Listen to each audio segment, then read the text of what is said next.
wonkiness, Josh. I got Josh with me. We are excited. It's that weird early season wonkiness where we have a bunch of teams that shouldn't lose, but this year it feels a little different, Josh, and I want you to talk about it to just get us going.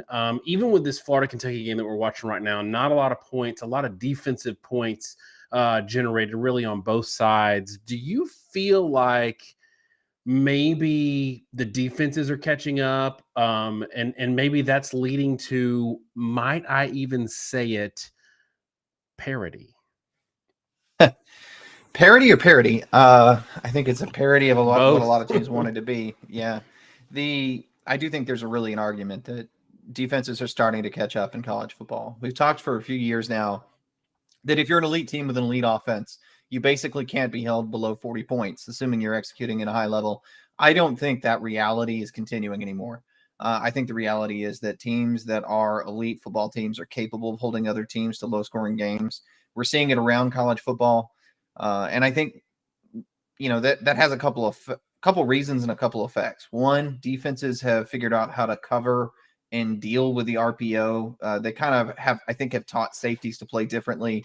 And safeties have been dealing with the RPO now since their high school days. It takes several years of them playing high school and then college ball to get comfortable with something. And that sort of trickled up. It took, 6, 7, 8 years for that to happen. But I think the other thing is I don't know that wide receiver play nationally is necessarily up to par. There are a couple teams I'll probably talk about that are ahead of the curve there, and it shows. But otherwise, I do think it's, defenses have come to play. And it's quite obviously making it a lot easier to have an upset when you can actually hold a team that's pretty talented below 30 points. Doesn't it give you the feel, though, Josh, of maybe that, and I don't want to jinx us, but it gives me the feel of more of that golden era of football where you saw a lot of 27-23 type scores, 20-16, and it didn't feel like a wasted game. It felt normal.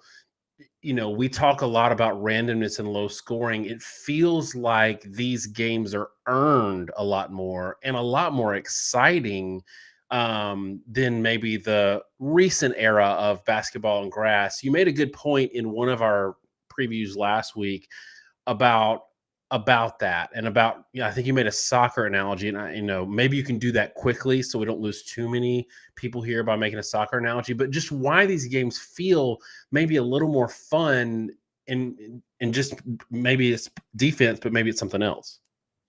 Yeah, I don't think either one of us are really aiming for this to become a low-key soccer channel. It was a study that was actually done at Harvard talking about psychologically why people like soccer so much globally. And what they basically said is it's about suspense. Everybody thinks they want action. Everybody thinks they want points. But the thing that makes people watch a sport, the thing that makes it entertaining is suspense. It's waiting for that moment. It's waiting for key plays. Soccer has that with the ebb and flow, and the suspense and anxiety builds when you get closer to the goal. And they take on a shot, and it's a letdown because he misses, and it repeats. I think the RPO and high-scoring offenses, they were a lot of fun to watch as high-scoring games, but I think a lot of us traditionalists kind of missed that suspense element, and it definitely feels back. I mean, if you watch the Alabama game, the Notre Dame game, the Texas A&M game, with games earlier this week, games dating back to Florida State, LSU, which we didn't, I don't think we really got to cover in the live show, right? All those games had a lot of suspense. They all came down to the wire, and it's that sort of waiting for that breakthrough moment, I think, that makes college football so exciting and makes all sports exciting.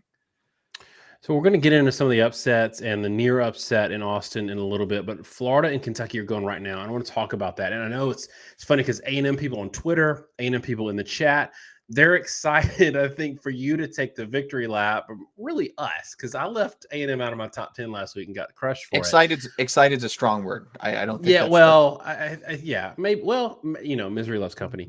But I think that I want to touch on Florida, Kentucky a little bit, because this is another area where, dating back to last year and a continuation of this year, where we took a lot of heat from a lot of people when we had some criticism of Anthony Richardson. And I said after the game last week, he did some stuff with his feet, but I'm concerned, if I'm a Florida fan, about passing efficiency, because he can hit a couple of big throws. He's got a huge arm, but he's not really consistent. I would say tonight he's gone from being inconsistent to an actual liability because Florida, from what I've seen 2 games into the season now, has a top 10 defense. Their defense, especially run defense, and they're wearing down a little bit now, but is exceptional. They fly around the ball. They do really well. Offensively, they have no identity, and I think a lot of it is because they can't get anything going at quarterback. Yeah, we did talk about that last year, and we talked about it early on that we see all the potential in Anthony Richardson, and you saw it in those early games, like the big FAU highlight that everybody plays over and over again. But the thing people missed, like on that play in particular, is there's a read and there's a guy coming on a slot blitz, and he spins around the blitz and runs around the edge, and he goes, runs all the way for a touchdown. The problem is at the quarterback position, your job to a certain degree is to execute the play. And on that play, when you have that blitz, there's a guy that he was supposed to throw to, and that guy would have actually probably scored or at least had a big play himself. And so, yeah, it's great to see him do that against an inferior team, and he shows his athleticism that he can when most people can't.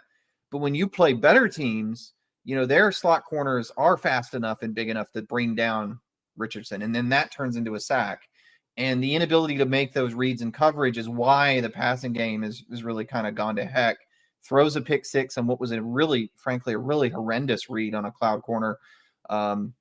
Overthrowing targets is sort of a lack of touch and velocity. Just in general, all the talent and skill you could want, but without a lot of the polish. It's still a lot better than it was last year, and I think that's saying something. That's what we saw. But you can definitely understand, I think, 118 yards passing right now. He has 4 yards rushing. Way too many touches for that amount of production. Right now, if they were giving the ball every play to the other backs in the roster, they would be averaging a higher per play average than if Richardson kept it. And that's kind of the problem. I do think he's a great player with a lot of potential. But he's also a good part of the reason in a game where they scored 16 points that Kentucky has 23. Yeah. I mean, he's given Kentucky 2 of their touchdowns, right? I can't remember if they scored a touchdown or a field goal on the first interception, but then obviously the next one was pick 6. And even like you said, even if they just ran the ball every play, like they'd be in better shape than they are right now because their defense has been playing out of their minds. And yeah, they've given up some rushing yards or whatever, but here it is, in spite of all of this, and Kentucky just missed a field goal, they're a touchdown away. And while we've got a little bit of time, because I know that there's a lot of Bama fans here and a lot of people that hate Bama and want to talk about that game earlier today, I've got some comments about Bill O'Brien and his approach to football in general, or maybe life, whatever. Try not to get us demonetized. Well, we don't make much money as it is, but you tried so hard that you said heck instead of hell. So I think I'll do my best. Before we get into the criticisms I have of how just mind-numbingly crazy Bill O'Brien's approach to offensive football is, give me your general feel for that game, because I picked Alabama not to cover, but I still picked 34-17. I thought it was going to be pretty comfortable. Both of us picked in that 13 to 17 points range, so it wasn't way off there. Tell me what you saw in this game in general, things that you like from Texas, things you like maybe from Alabama defense, and then we'll go from there. Oh, is that all? You want me to just preview the whole game? I'll hit the highlights. Just stay off Alabama offense, because I'm going to get all over that in a second. Yeah, I mean, I had the game 42-13. Obviously, I was wrong by a lot.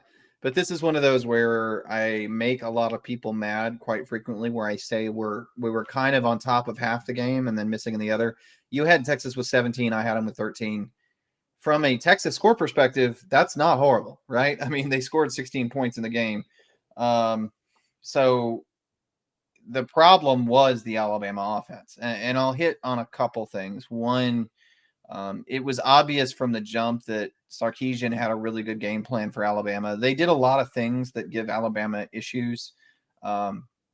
Alabama uses a lot of man coverage. They roll guys down a lot in coverage. And what Texas would do would sort of overload one side and then leave a receiver isolated on the other.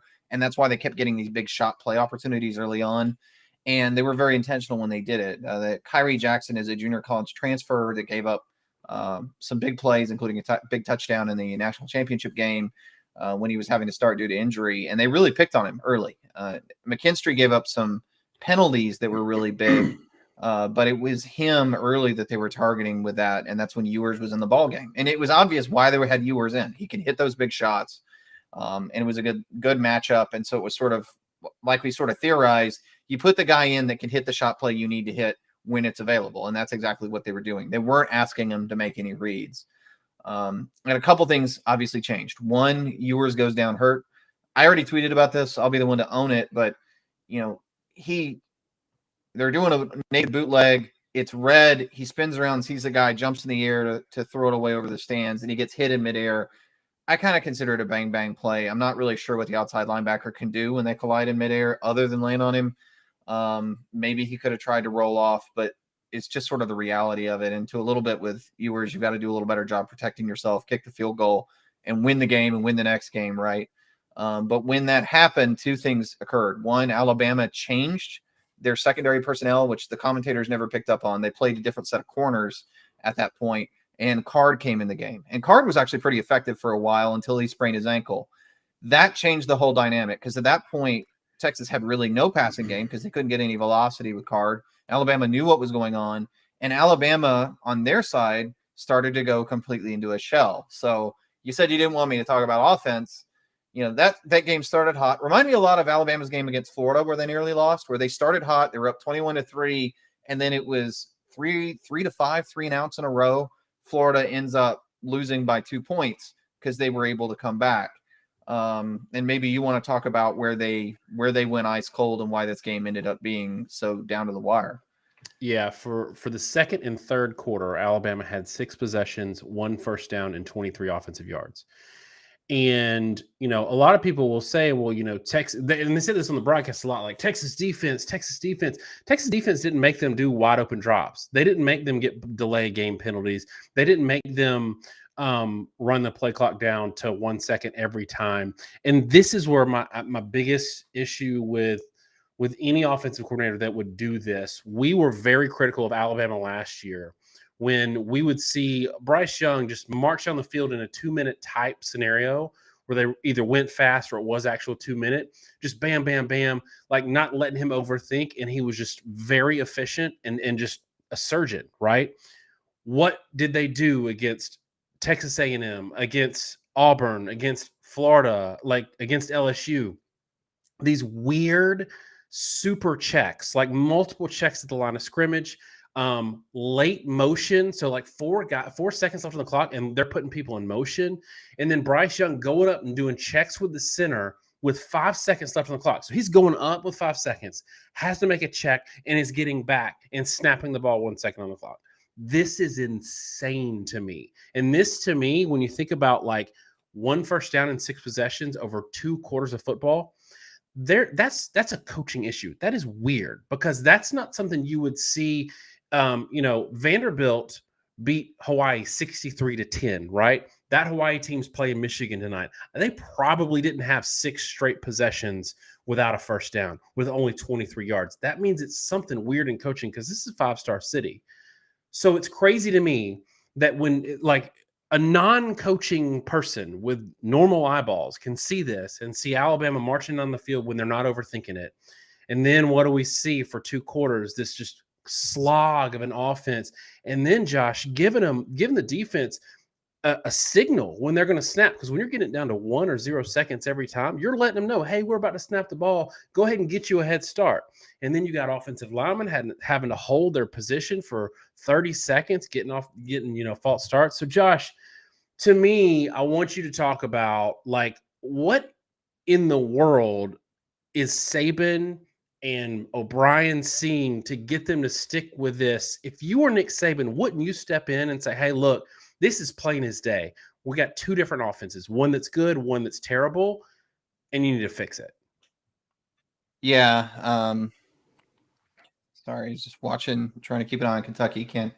Trying to keep it off screen, right? Again, trying not to get demonetized. But I think Kendall gave us a super chat, which thank you, but at the same time also gave us a cool piece of information with the super chat.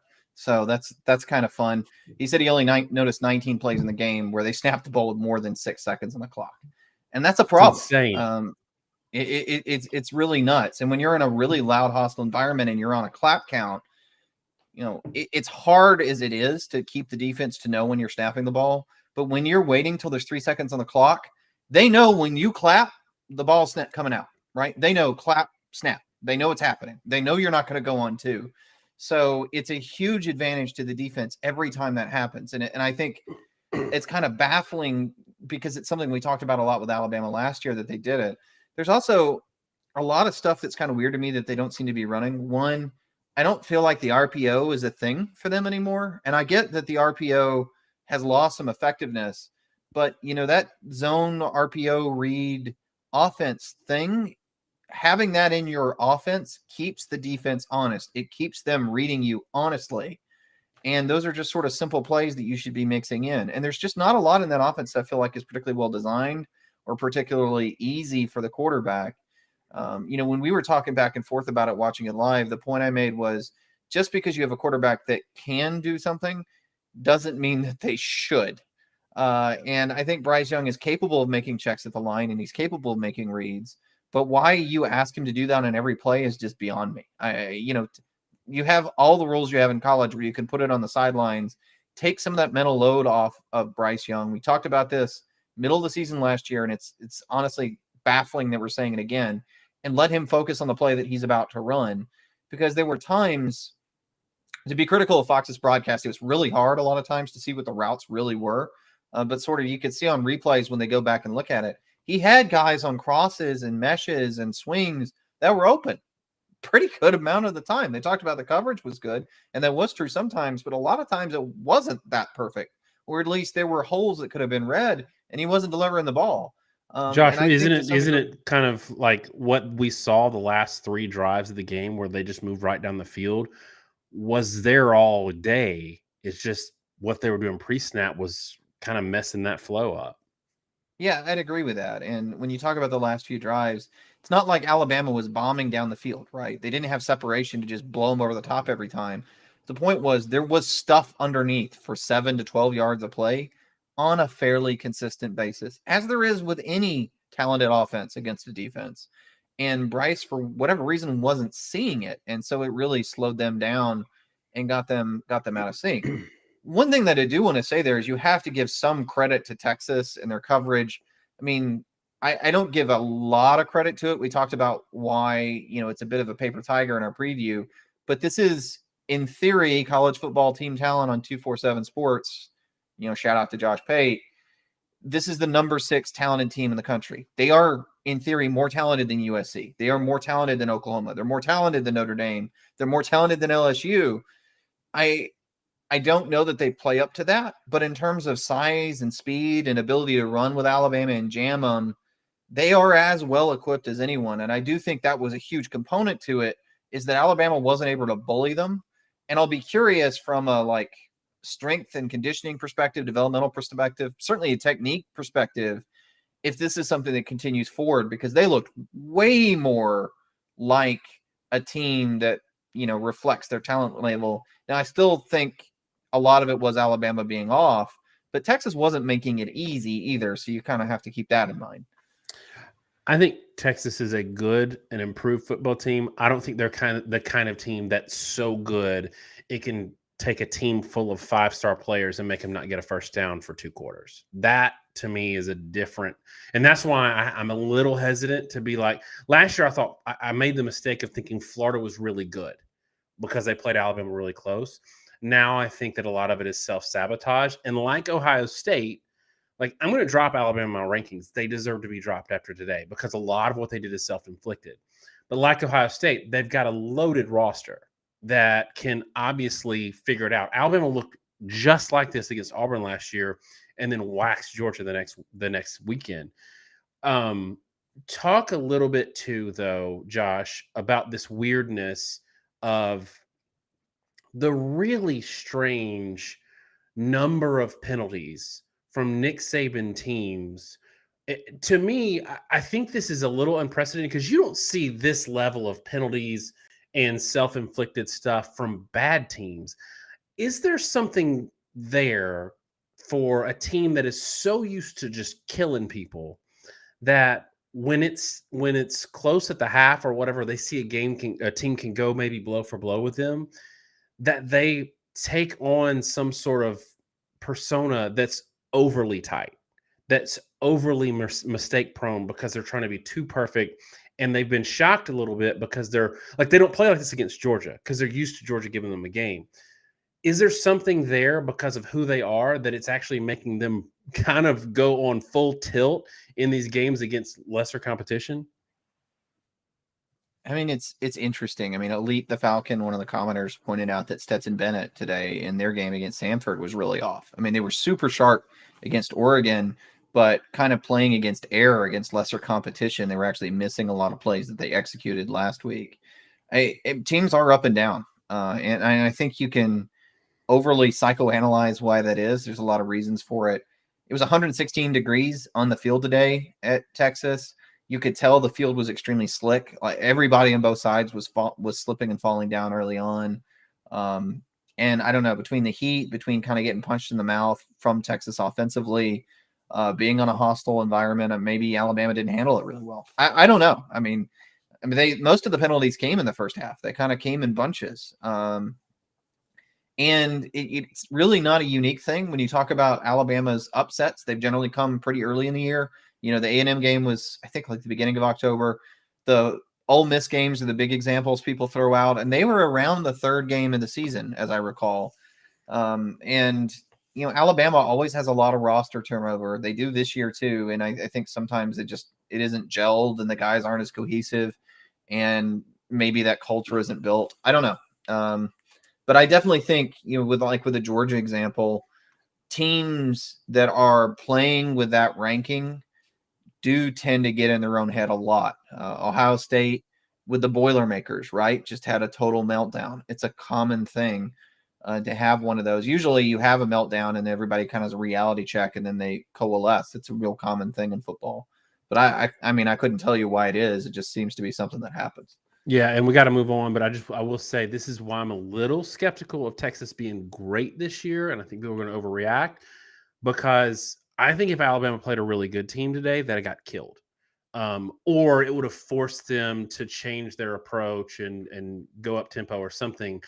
But the fact that they kept giving Texas the ball at midfield and Texas only eked out the points they did gives me a little pause. All right, getting into some super chat. Stephen Light, you know, and we'll get into that too, right? You say play a good team and get killed, but how many of those are there, and what does that qualify as a good team? Well, I think that Purdue, Iowa, you know, Ohio State's a good precedent there because they ran into some huge crowds on the road at night, and those teams had some talent, and were able to exploit that. So I don't know. Well, I don't think Iowa's doing that this year, though. No. Oh my goodness. And we might get into that later, but 7 points this week again. They got it the honest way. But the funny thing is, Josh, they almost still could have won that game. It's 10-7. That is wild. All right, I've got to get into some of these super chats. Stephen Light, thank you so much. Do I have any loyalty to the Big Ten West? No, I do not.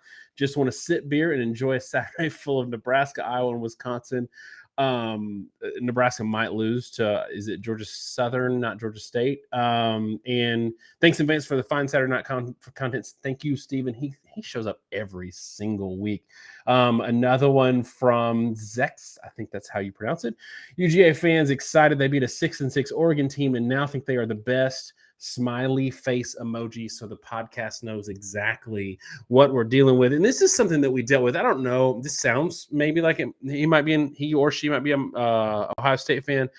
We got a lot of this week, and I think it's important to break this down because there's a very important factor that's left out a lot of times when people talk about rankings, and they talk about, especially at the top, one of the things that we look at in teams when we rank them is, do you have the ability to destroy mediocre competition? Or are you eking out wins against mediocre competition? 2012 Notre Dame is the perfect example of this. This is a team who had, I think, 5 or 6 one-score wins over unranked opponents. They had a clean record, and then they got destroyed against Alabama. We see this over and over again. Well, Josh, this week, Ohio State fans have been killing us because Ohio State beat number 5, Georgia beat number 11. Therefore, Georgia jumping Ohio State is a travesty. I think it's super important context to add that Georgia won 49-3 and could have scored 75 points if they wanted to. That's an important part of it. When you get to this level, because of how Ohio State beat Wisconsin in 2014, that catapulted them in because we saw what kind of team they were. Georgia beating Oregon 49-3, based on the information we have, is important. And now, segue alert, Georgia or Ohio State struggling at home with Notre Dame, who lost to Marshall today, is also important. And we said we had our reservations about Georgia or about Notre Dame.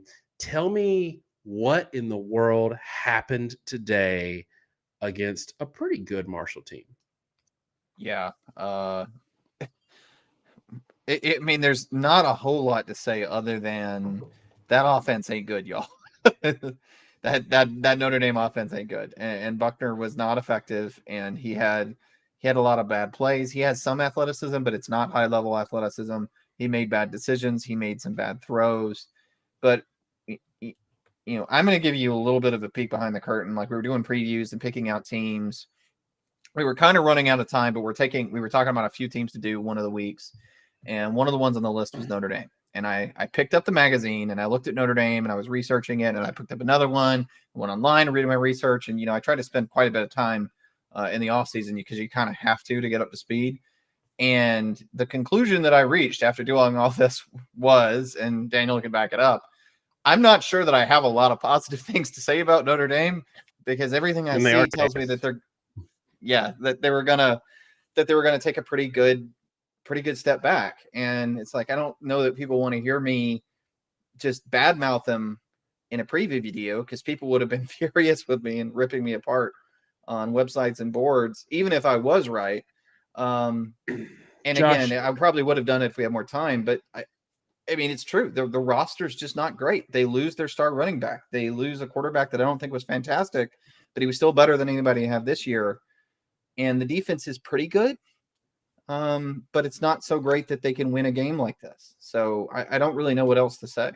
But let me ask you this, because last year we were really critical of Ryan Day keeping Kerry Coombs. We thought that was a kind of him being a little soft on a guy that he probably had a lot of love for and gave him a shot when he probably shouldn't have kept him, and it cost them a season, in my opinion. Ohio State could have won the national championship, I think, last year if they had a decent defense. Is retaining Tommy Rees Freeman's kind of Ryan Day, Kerry Coombs moment? Because to me, from what he's shown at Notre Dame, a lot like what we saw with coordinators at Michigan, and our criticism with Harbaugh in Michigan, Notre Dame is a level of brand and investment from fans and boosters and the university in that program. They're at a level that they deserve the best possible coach that you can get. Is Tommy Rees somebody that shouldn't have been retained by this administration? I mean, I think you have to consider it. I haven't been a fan of their offensive scheme. I felt like everything they did was sort of designed to not be bad, but to just sort of beat the teams they need to beat. But it wasn't explosive. It wasn't overly good. It didn't elevate the team. And it got to the point of just being stale. Last year, I think they were lucky that they played a schedule with some solid teams, but not a lot of really good ones. And yeah, like you can talk about teams like the level of like a Cincinnati or Indiana or that kind of ilk. But it's not, I'm not even saying like Alabama or Michigan or Ohio State, but, maybe whatever the next tier is. And I don't know if that's, what would it like, A&M and the SEC or teams like that.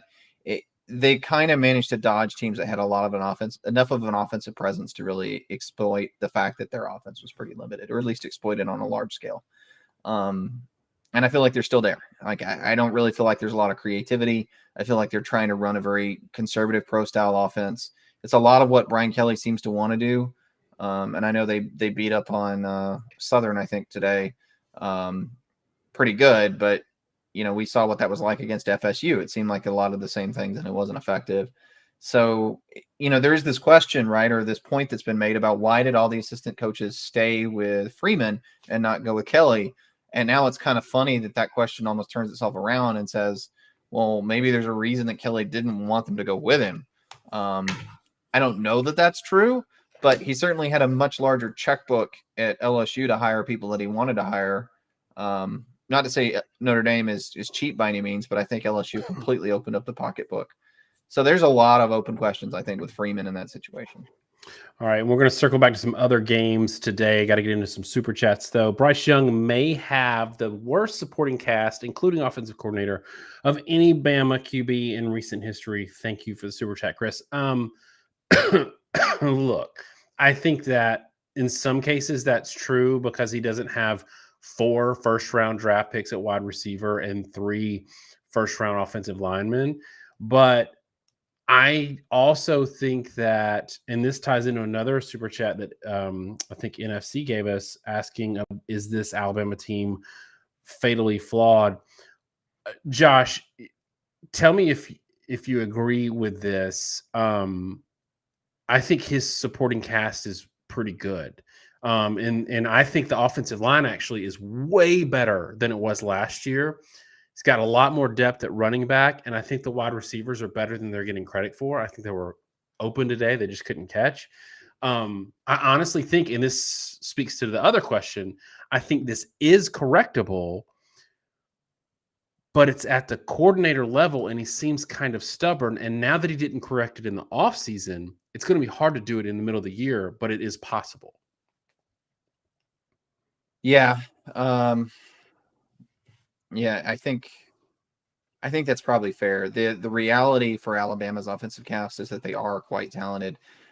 It was kind of weird to me to see some of the receivers not get any sort of separation or any real production. I mean, Burton came over from Georgia and had been a fairly productive player. I mean, they don't throw it a ton, or didn't at Georgia, but he did get open and did make some explosive plays, and he did nothing. It seemed like Alabama's freshmen were the ones that were the most open, but they were also the most inconsistent in completing the play. But across the board with the receivers, I felt like they either had guys that were, either getting open or were guys that were executing, and never both at the same time, really, until the last couple drives.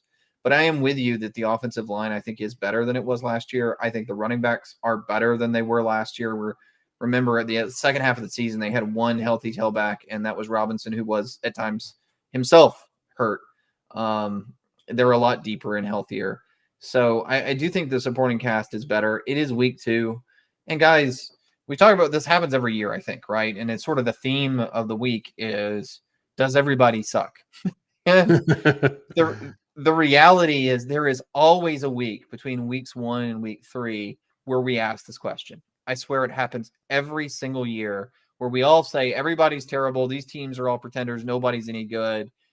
Because college football's got a lot of 18 and 19-year-old kids, a lot of whom have never played college snaps before, that are playing in these games. 2 of the drop passes in the Alabama game were true freshmen that were, first or second game they've ever played in. It's not shocking they dropped the ball. Those guys are all going to be different guys the second half of the year. They're going to figure out what pieces work and don't work on the roster. They're going to figure out what plays work and don't work. But I do agree with you that big last part of it, the plays that work and don't work, the things that they should do, I felt like they were doing the same things they tried to do last year that didn't work, and they haven't found anything new to do. And you had 9 months to fix it. So where in the world did you spend that time? That's my concern, but it is still, I think, still will in the realm of being correctable. And I will say, even within what they did, if Alabama had executed, they don't have a stupid blindside block where Bryce Young has a big scramble. There was one play where one of the freshman receivers, it's like a skinny post, hit him in the hands and he dropped it. And that guy might have scored on that play. They had another third down, I know, that got dropped. So those 3 drives in that game could have turned into points. And then all of a sudden, they might have won by 20. So, even within what they're doing, if the execution just picks up, things could change pretty dramatically, pretty quickly. Yeah, and the play calling was way different against Georgia last year than it was against Auburn, even in the second game. So I don't know why they didn't lean into that more in the offseason. But let's get on to some other teams. Dawson says UGA number 1 undoubtedly now. Didn't look great, but Bama got bailed out by a bad call, no call for a safety. Notre Dame losing shows Ohio State win last week isn't that impressive. UGA number one, easy, right? Well, if you remember last week, I had Georgia number one. And part of that was just because I didn't love some of the inconsistency I saw from Alabama in the red zone. That wasn't an issue today. Had a lot of other issues, but I do take a little bit of exception to the bailed out for no call for a safety. People that hate teams, and as a Georgia fan, Dawson will get into this eventually when people hate his team for winning a little more, maybe another national championship or two. People love to hate Alabama and blame the refs.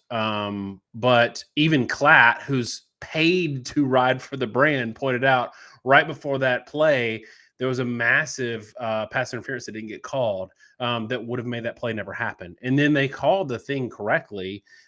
Maybe you can call grounding in the end zone. I don't know. But in general, I thought that was, other than maybe if you have a problem with that play, and maybe if you're an Alabama fan and you have a problem with the spot play on third down on the next to last drive for Alabama. Other than that, I thought it was a really well called game. Josh, you get in. Go ahead. Yeah, I was going to say, I don't know that I would call it well called. I feel like they did miss things on both sides.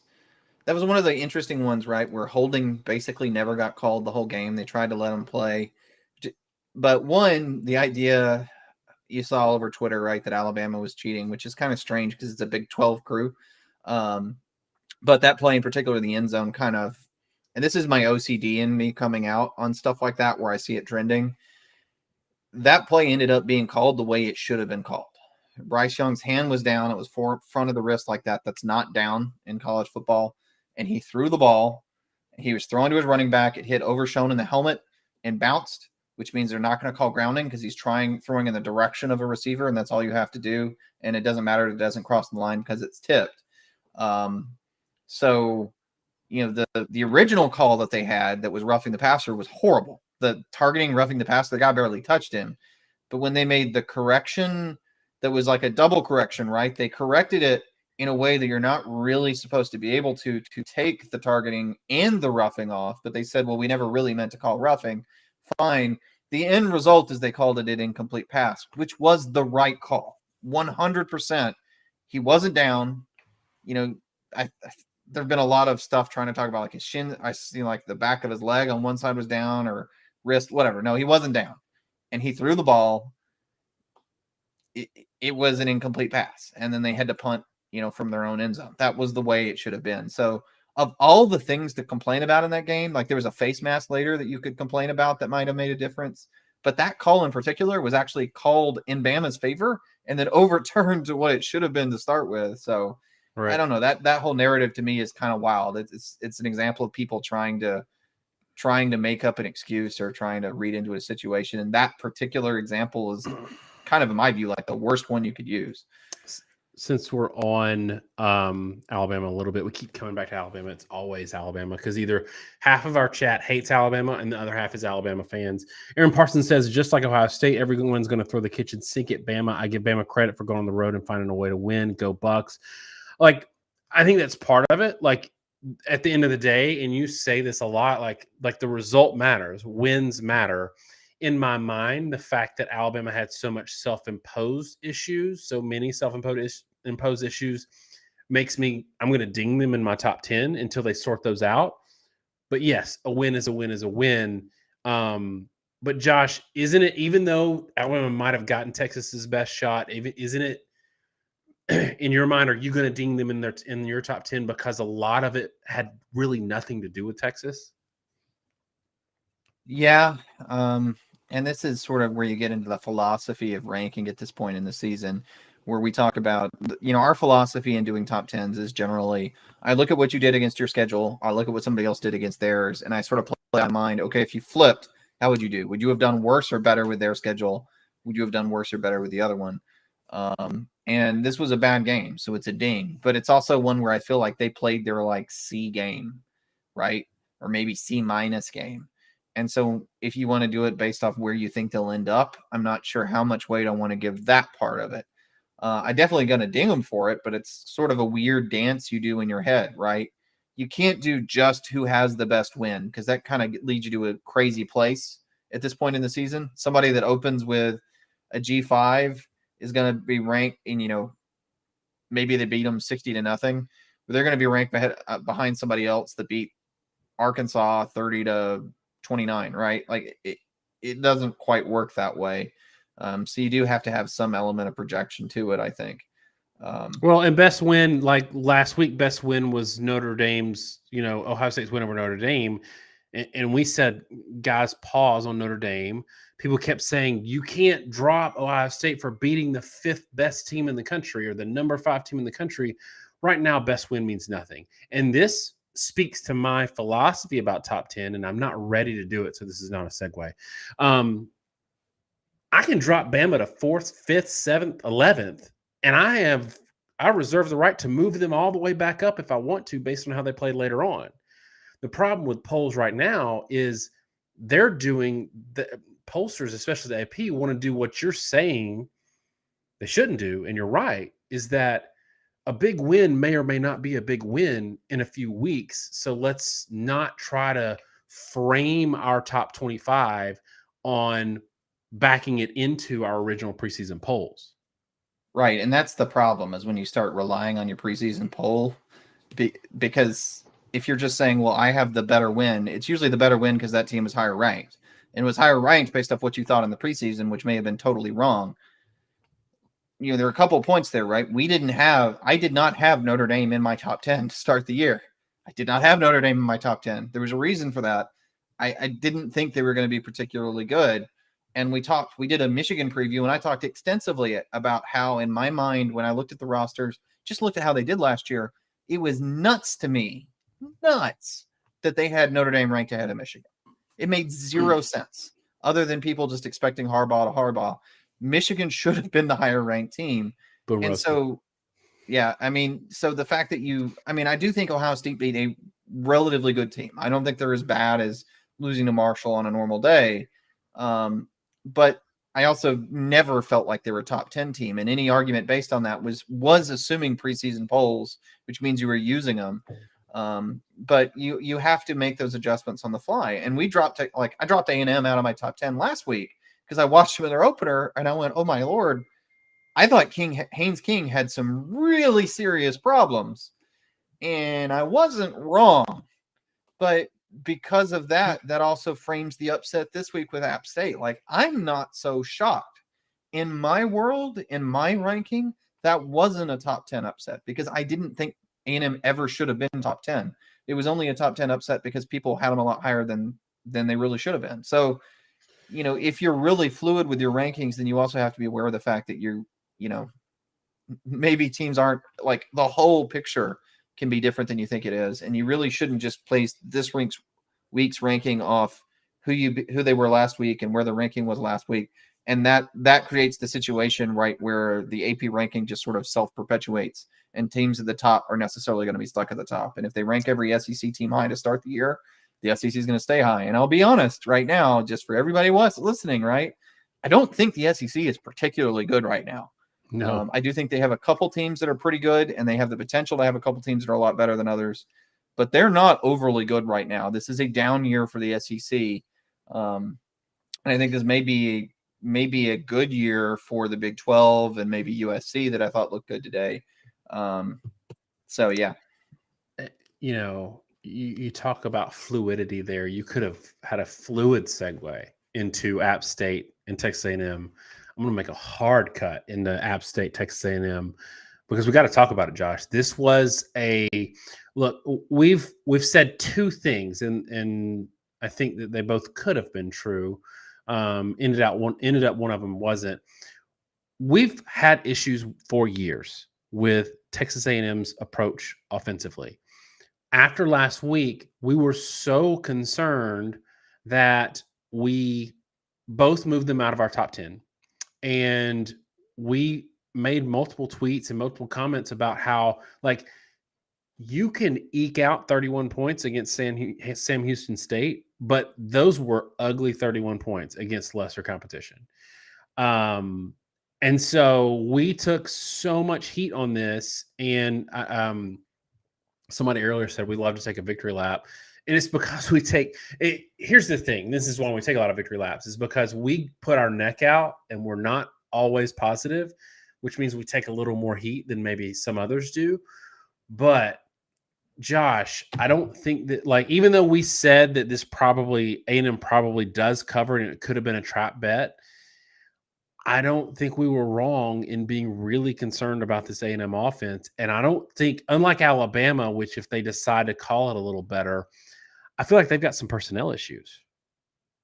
Yeah, it's the problems in Aggie Land run a little deep, I think, and that's the most troubling thing in that game.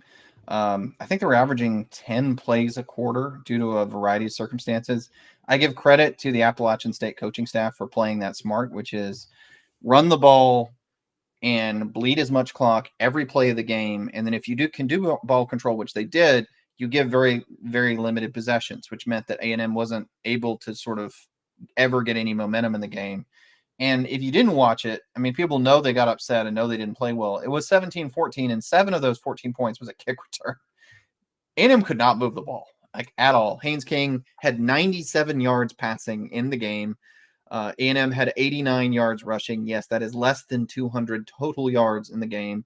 And the bad part of that is that App State actually had over 300 yards themselves. So it wasn't just that A&M couldn't move the ball well. It's that they gave up a decent chunk of yards to their opponent. Not a ton, but they gave up a bunch on the ground. And so you end up with a whole slew of questions and a whole slew of problems. My take on it, I'll say sort of the short version. I think their running back core lacks an alpha, for lack of a better word. A-Chain is a good player, but he's a very, very good role utility player. Like, he's explosive in space. He's not a great between the tackles runner. He's just not. He can't run with power, which means they have a hard time staying in good down and distance because they lack that inside presence.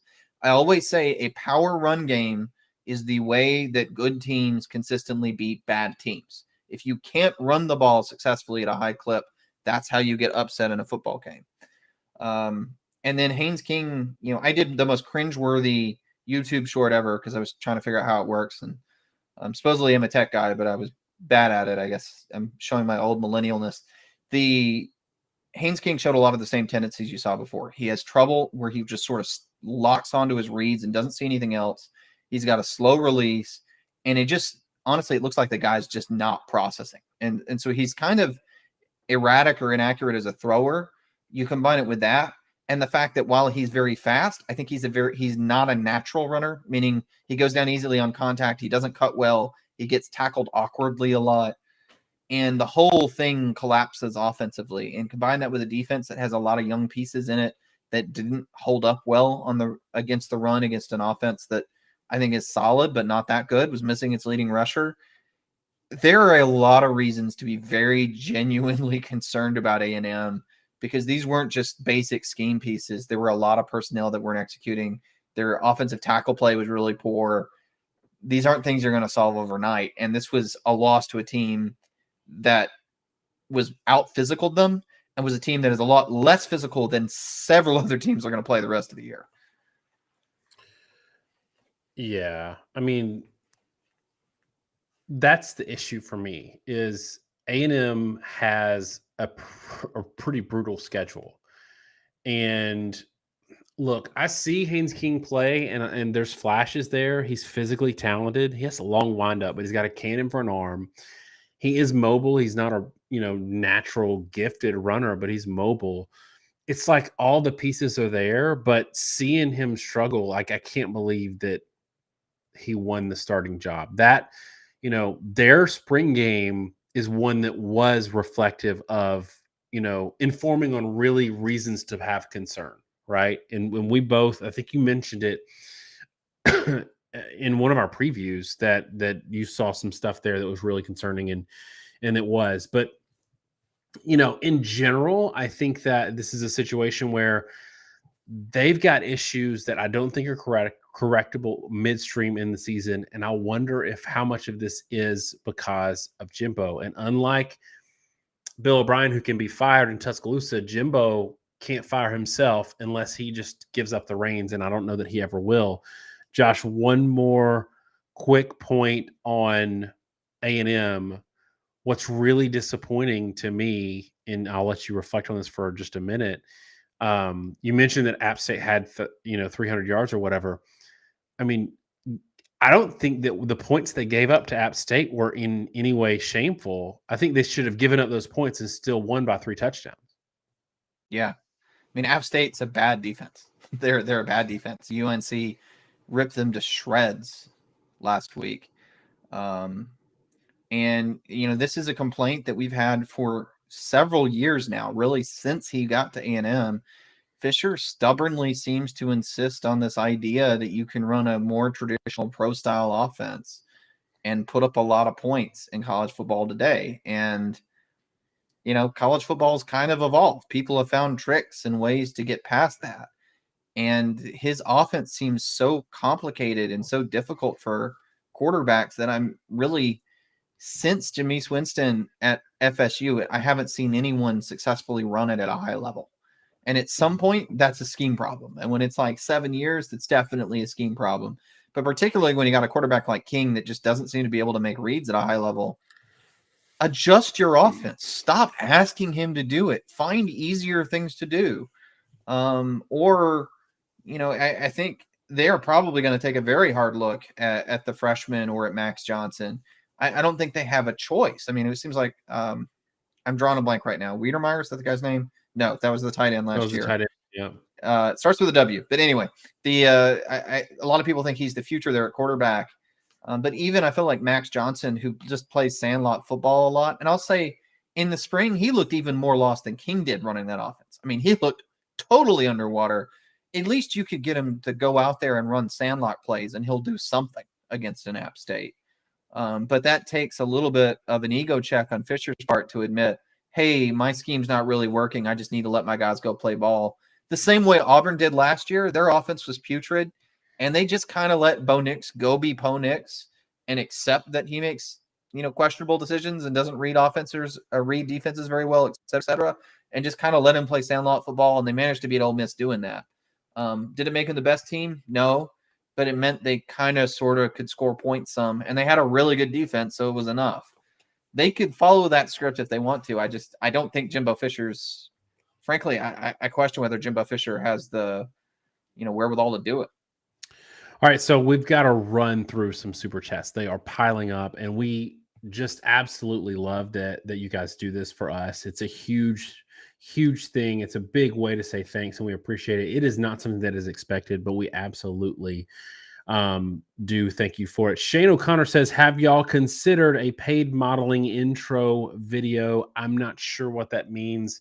Shane, if you want to add a little color to that question, if you're offering to model for our intro, maybe we can talk about it. Looking ahead, Isaac Adkins says next week's games look like garbage right now. But I saw somebody on Twitter say this, Josh, that every week when people say this is a very weak slate of games, we always get chaos, especially in the early parts of the year, which ties into something that somebody else said, Jay Nino's season is too short not to overreact every week. These two things tie together, Josh, because we don't want to overreact, but we're getting for the first time real data that we're not getting in August. But Josh, isn't it every year there's like week 2 or week 3, we're like, oh, this is a terrible slate, and that's when we get the chaos? Yeah, it happens every year. We always think you're not going to have chaos in a week where all the big teams are playing each other, because that's not chaos. If number 9 knocks off number 8, that's not chaos. Somebody had to lose. Right. Chaos can only come when you have lopsided stuff on paper. But they tend to come either early in the season around this time when teams start to play their first real contests. And frankly, it's usually due to us under or overvaluing teams significantly, or sometimes teams that have major issues that the coaching staffs just haven't seen yet because it hasn't been exposed. And then, of course, later on, it'll come in big rivalry games, which there's a lot of reasons for that too. But yeah, I mean, it's really common this time of year to have upsets like this. It just usually, a lot of the stuff that looks really bizarre now, we may look back on, I don't know if Oregon will end up 6-6 like somebody suggested, or 10-2, same thing with Notre Dame. but a lot of these things won't look so weird probably in 7 weeks. We just don't have the right expectations for the teams. Right. It's wacky because Notre Dame was number 5, but they're not the 5th best team. It's wacky because Alabama was number 1. Maybe they turn out to be the number 9th best team, number 9 best team. Who knows? Zek says ranking teams is harder with free transfer and COVID year, especially after third. Yeah, it's harder. And Josh, I'll tell you why it's harder for me is, and this is what's maybe really interesting from a parity standpoint, because it's not that unranked Stanford is beating number 5, number 8 Notre Dame. It's Marshall. It's San Jose playing, tight with Auburn tonight. It's Nebraska tied with Georgia Southern. It's App State, who is an improved brand name, but A&M was preseason number like 4 or something. Like, that's the thing that's a little different for me in terms of ranking and understanding where teams are good, where parity is. When it's not out of the blue unranked P5. It's a lot of G5 teams beating highly ranked P5 teams, which is pretty rare. Yeah, it is, and there's so many of these teams that are taking transfers down that are backups at P5 schools, and it's doubly bad. One, it means these teams can have huge swings one way or the other. And I'll say, we talked about how Utah State was an 11-win team last year. They just got blown out by Weber State. So, how we took the most reasonable tack we could with Alabama out of the opener, where they looked almost flawless against a team that was supposed to be pretty good and maybe awful.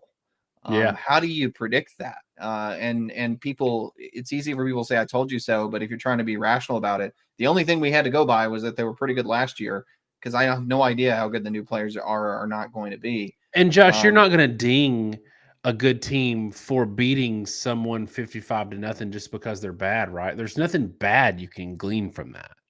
No, not when our point was they scored every possession. There's like 10 possessions in the game. They scored every possession and they allowed 2 first downs total.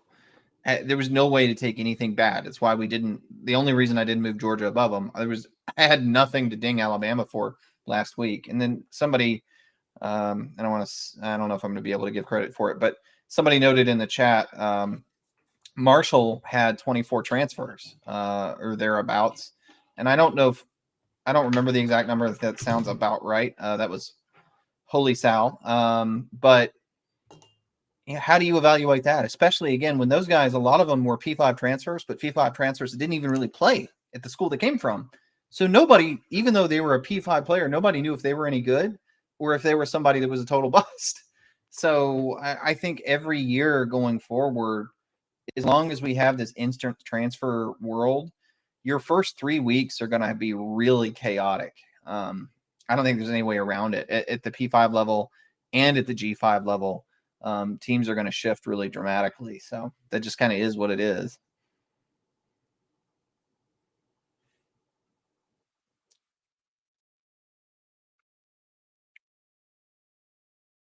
I've lost audio from Daniel. I don't know if you guys have audio. So let's see if it's on my end or his end. I was on mute. How about that? I had a bunch of noise going on in the background. I was making myself a drink and I didn't come off of mute. Killtag9 said, I don't know if I missed this, but for Bama, it seems like terrible play calling again. Feels like a 2010 offense. I think the offense in a lot of ways is modern, but in a lot of ways, because of the NFL-ness of it, it feels old. And yes, Killtag, I did an entire rant on this, so you'll need to go back to probably about 15 minutes in on Bill O'Brien and how ridiculous it is that he's taken such a basic approach to offense. It's a little wild. Josh, I'll let you take this one. Grant Harmon says Stoops is a top 10, 15 coach. Prove me wrong. It's hard to say anything otherwise, right? I can't. I can't. What he's done at Kentucky has been really impressive. That's not an easy place to win, both due to the tradition and program and facilities, but also due to the region.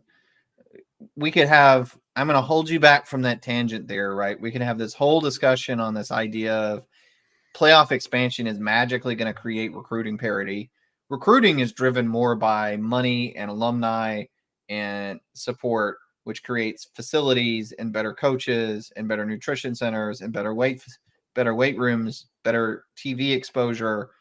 That's what drives recruiting. And Kentucky does not have those advantages and never really will in football. And one of the big things that matters in recruiting is where your school is. Iowa is never going to out-recruit Alabama because Iowa is in Iowa. Alabama is in the middle of LSU, Mississippi, Alabama, Georgia, and Florida. That's a big reason why they are what they are. So for Stoops to do what he's done, to do it on a consistent basis at that school is nothing less than incredible. I was a little concerned that people, including us, were going to get overhyped on Florida.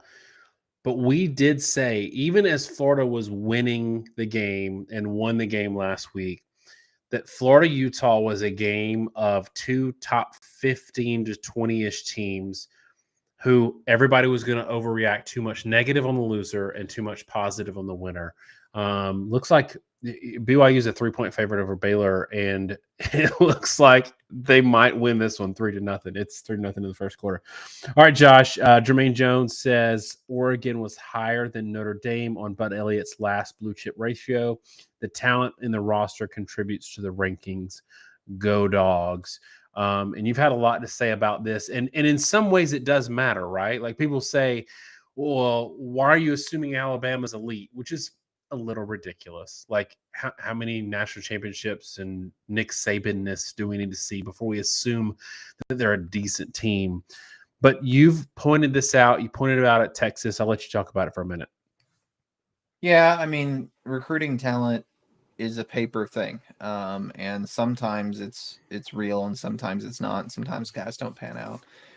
Oregon had guys transfer out of that program kind of at all levels when Cristobal left. And I think it left some really glaring holes in their roster. I talked about when I was watching the spring game that they were throwing the ball like crazy all over the place. And every play it felt like was a touchdown or an interception. And I didn't really know what it meant. But what it turns out is, one, it was a lot of interceptions because Nix is really interception prone in that system. And two, there were a lot of touchdowns, I think, because their secondary may be atrocious. I just don't think we knew that. And their receivers were running wild on the secondary. I thought was probably a good sign of the receivers. Turns out it's probably more bad about the DBs. But, that's just sort of the way it is. I think they've got some good talent at certain positions, but I think they have some other positions where they have glaring problems. And even places where you've got really highly ranked recruits, like Bo Nix is a former 5-star. And I'm not sure what he is in college team talent or in the blue chip ratio, at least. He's going to count as a 5-star. But he's not a good quarterback. He's just not right now. So anytime that's the transfer problem. Teams that are you're going to have teams that are the beneficiaries of it. They're going to end up being overinflated due to transfers that play above their level. And you're going to have teams that are the downside of it, probably ones that lose their head coach, where a lot of the better players transfer, like Dye went to USC and looked really good today. And they get left with the other guys. Right? So they kind of lose the best of the crop and somebody else gets the best of a crop of a certain recruiting ranking. I think the blue chip ratio, frankly, is going to be less relevant long-term as a result of that, at least as a direct one-to-one comparison.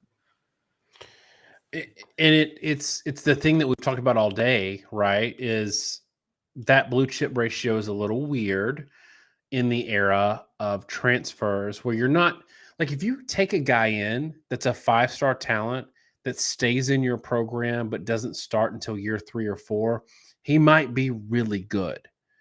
But you don't know what he's going to be if he transfers out a year after signing with the team because he didn't get enough playing time. So it's really challenging. We're going to do a top 10 in a minute. I need a little bit of stall time. So let's get into some more super chats. Lamar said Saban is telling his team that the refs bailed them out of a loss, which sure, Saban's going to fight rat poison all he can. He doesn't want them to, relax on this. Lamar's just in here giving us happy, interesting comments because his team absolutely dragged Southern today. Faffy says, everyone saying LOL Notre Dame is warranted, but I don't want to hear how I want to hear how Weber State is beating Utah State almost as bad as Alabama. I'll be annoyed. Josh, you touched on this, but yeah, like, doesn't that speak to, like, we don't know what we don't know in week 1 or 2? Yeah, I mean, we go off the information we have in front of us, guys. Like it, I'm going off the best information we have. We all learn a little bit more each week together. And football is a sport played with a weird oblong ball. So I'm also going to be a little stubborn, as I always am, because it's really easy to overreact to a single game early in the year. And that's certainly proven true. Second week of the season, a lot of people thought that Ohio State had a lot more problems they ended up having at the end of the year, right? So, things change. Josh says that RIP Collins top 10 wins meme. He finally achieved his 10th career win. Only took him 4 years ago, dog. That's a little bit of Georgia Tech slander there. Josh, you love to talk about. Go ahead. Let me ask one question. Do you think Georgia Tech has a reasonable path to relevance again? Because no, I got to be honest, Atlanta's got a lot of recruiting in the area, but there's so many schools that pull from it. And switching from the triple option left them in such a hole. Yep. I'm not sure that program can rebuild. I'm not sure. A lot of it has to be on Collins because they're so bad at this point. But I don't know how much of it really is on Collins. Like, Georgia Tech, here's the thing. Like, Georgia Tech was a decent brand for a while. And then they went from decent to bad. And there were pictures of empty stadiums with kids in the rafters doing homework on their laptop. Like, that's not a good look. And you're right. Like, there's a lot of fertile recruiting around there, but they're not getting any of it. And so I think that maybe Stanford, maybe Northwestern are the only couple of academic teams that might can survive. Vanderbilt's another one that, under Franklin, they were decent. They've had some years in the past where they were okay. There's some of these teams that in the modern era where it's so hyper visible from, recruiting rankings to, just the internet and social media presence and getting into the NFL. And like you said, facilities and buy-in. Once there's negative recruiting inertia in a bad program, it's really tough to fix that brand. Yeah. Yeah, I agree. I don't really know what else to say there. I mean, they've got a long road to hoe if they ever get back up top, and I'm not sure they ever really can.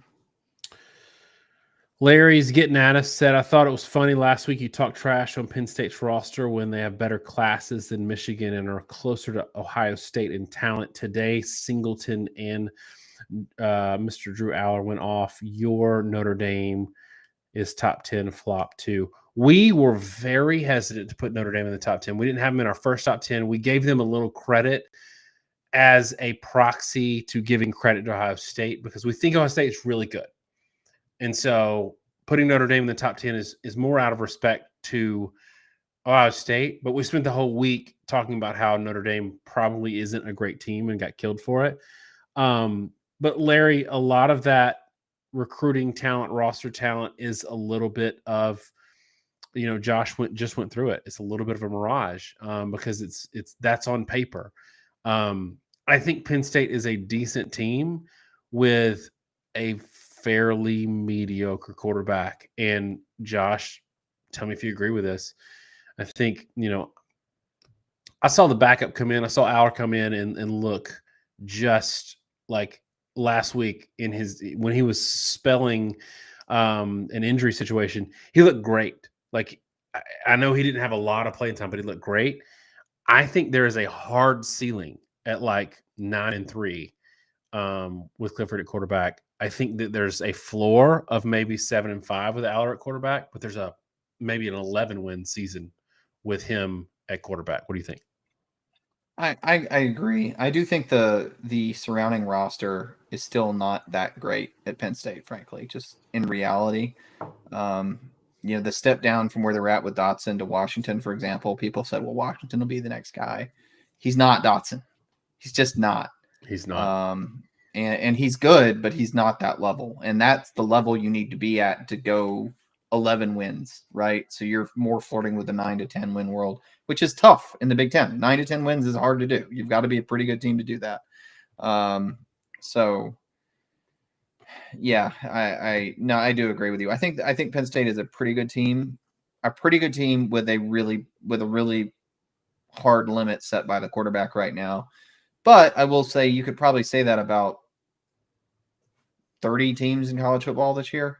It is not a particularly strong year for quarterbacks or for wide receivers, unless at the moment, I think there are going to be a lot of young guys, I have a feeling, that are going to take starting jobs, and this whole ship will change a little bit. But right now, quarterback play and wide receiver play is a very common problem. So saying you've got those problems, it's almost a little bit unfair to single somebody out about it because so many teams do. Well, what I'm saying is I think that they've got those problems, but he's been there for 17 years. So it to me, like, I think they're going to have those problems. Some of it's a little bit self-inflicted because I do think that, like, they've got some talent on the roster. All right, Josh, I'm going to try to put together a top 10 with the understanding that number 9 Baylor, and a team that was in our top 10, is currently losing to BYU, which will make it a little challenging. I might have a 10A, 10B to account for whether or not they lose. I don't think going on the road to BYU is particularly easy. So if that's a close game and they win, I'd keep them in.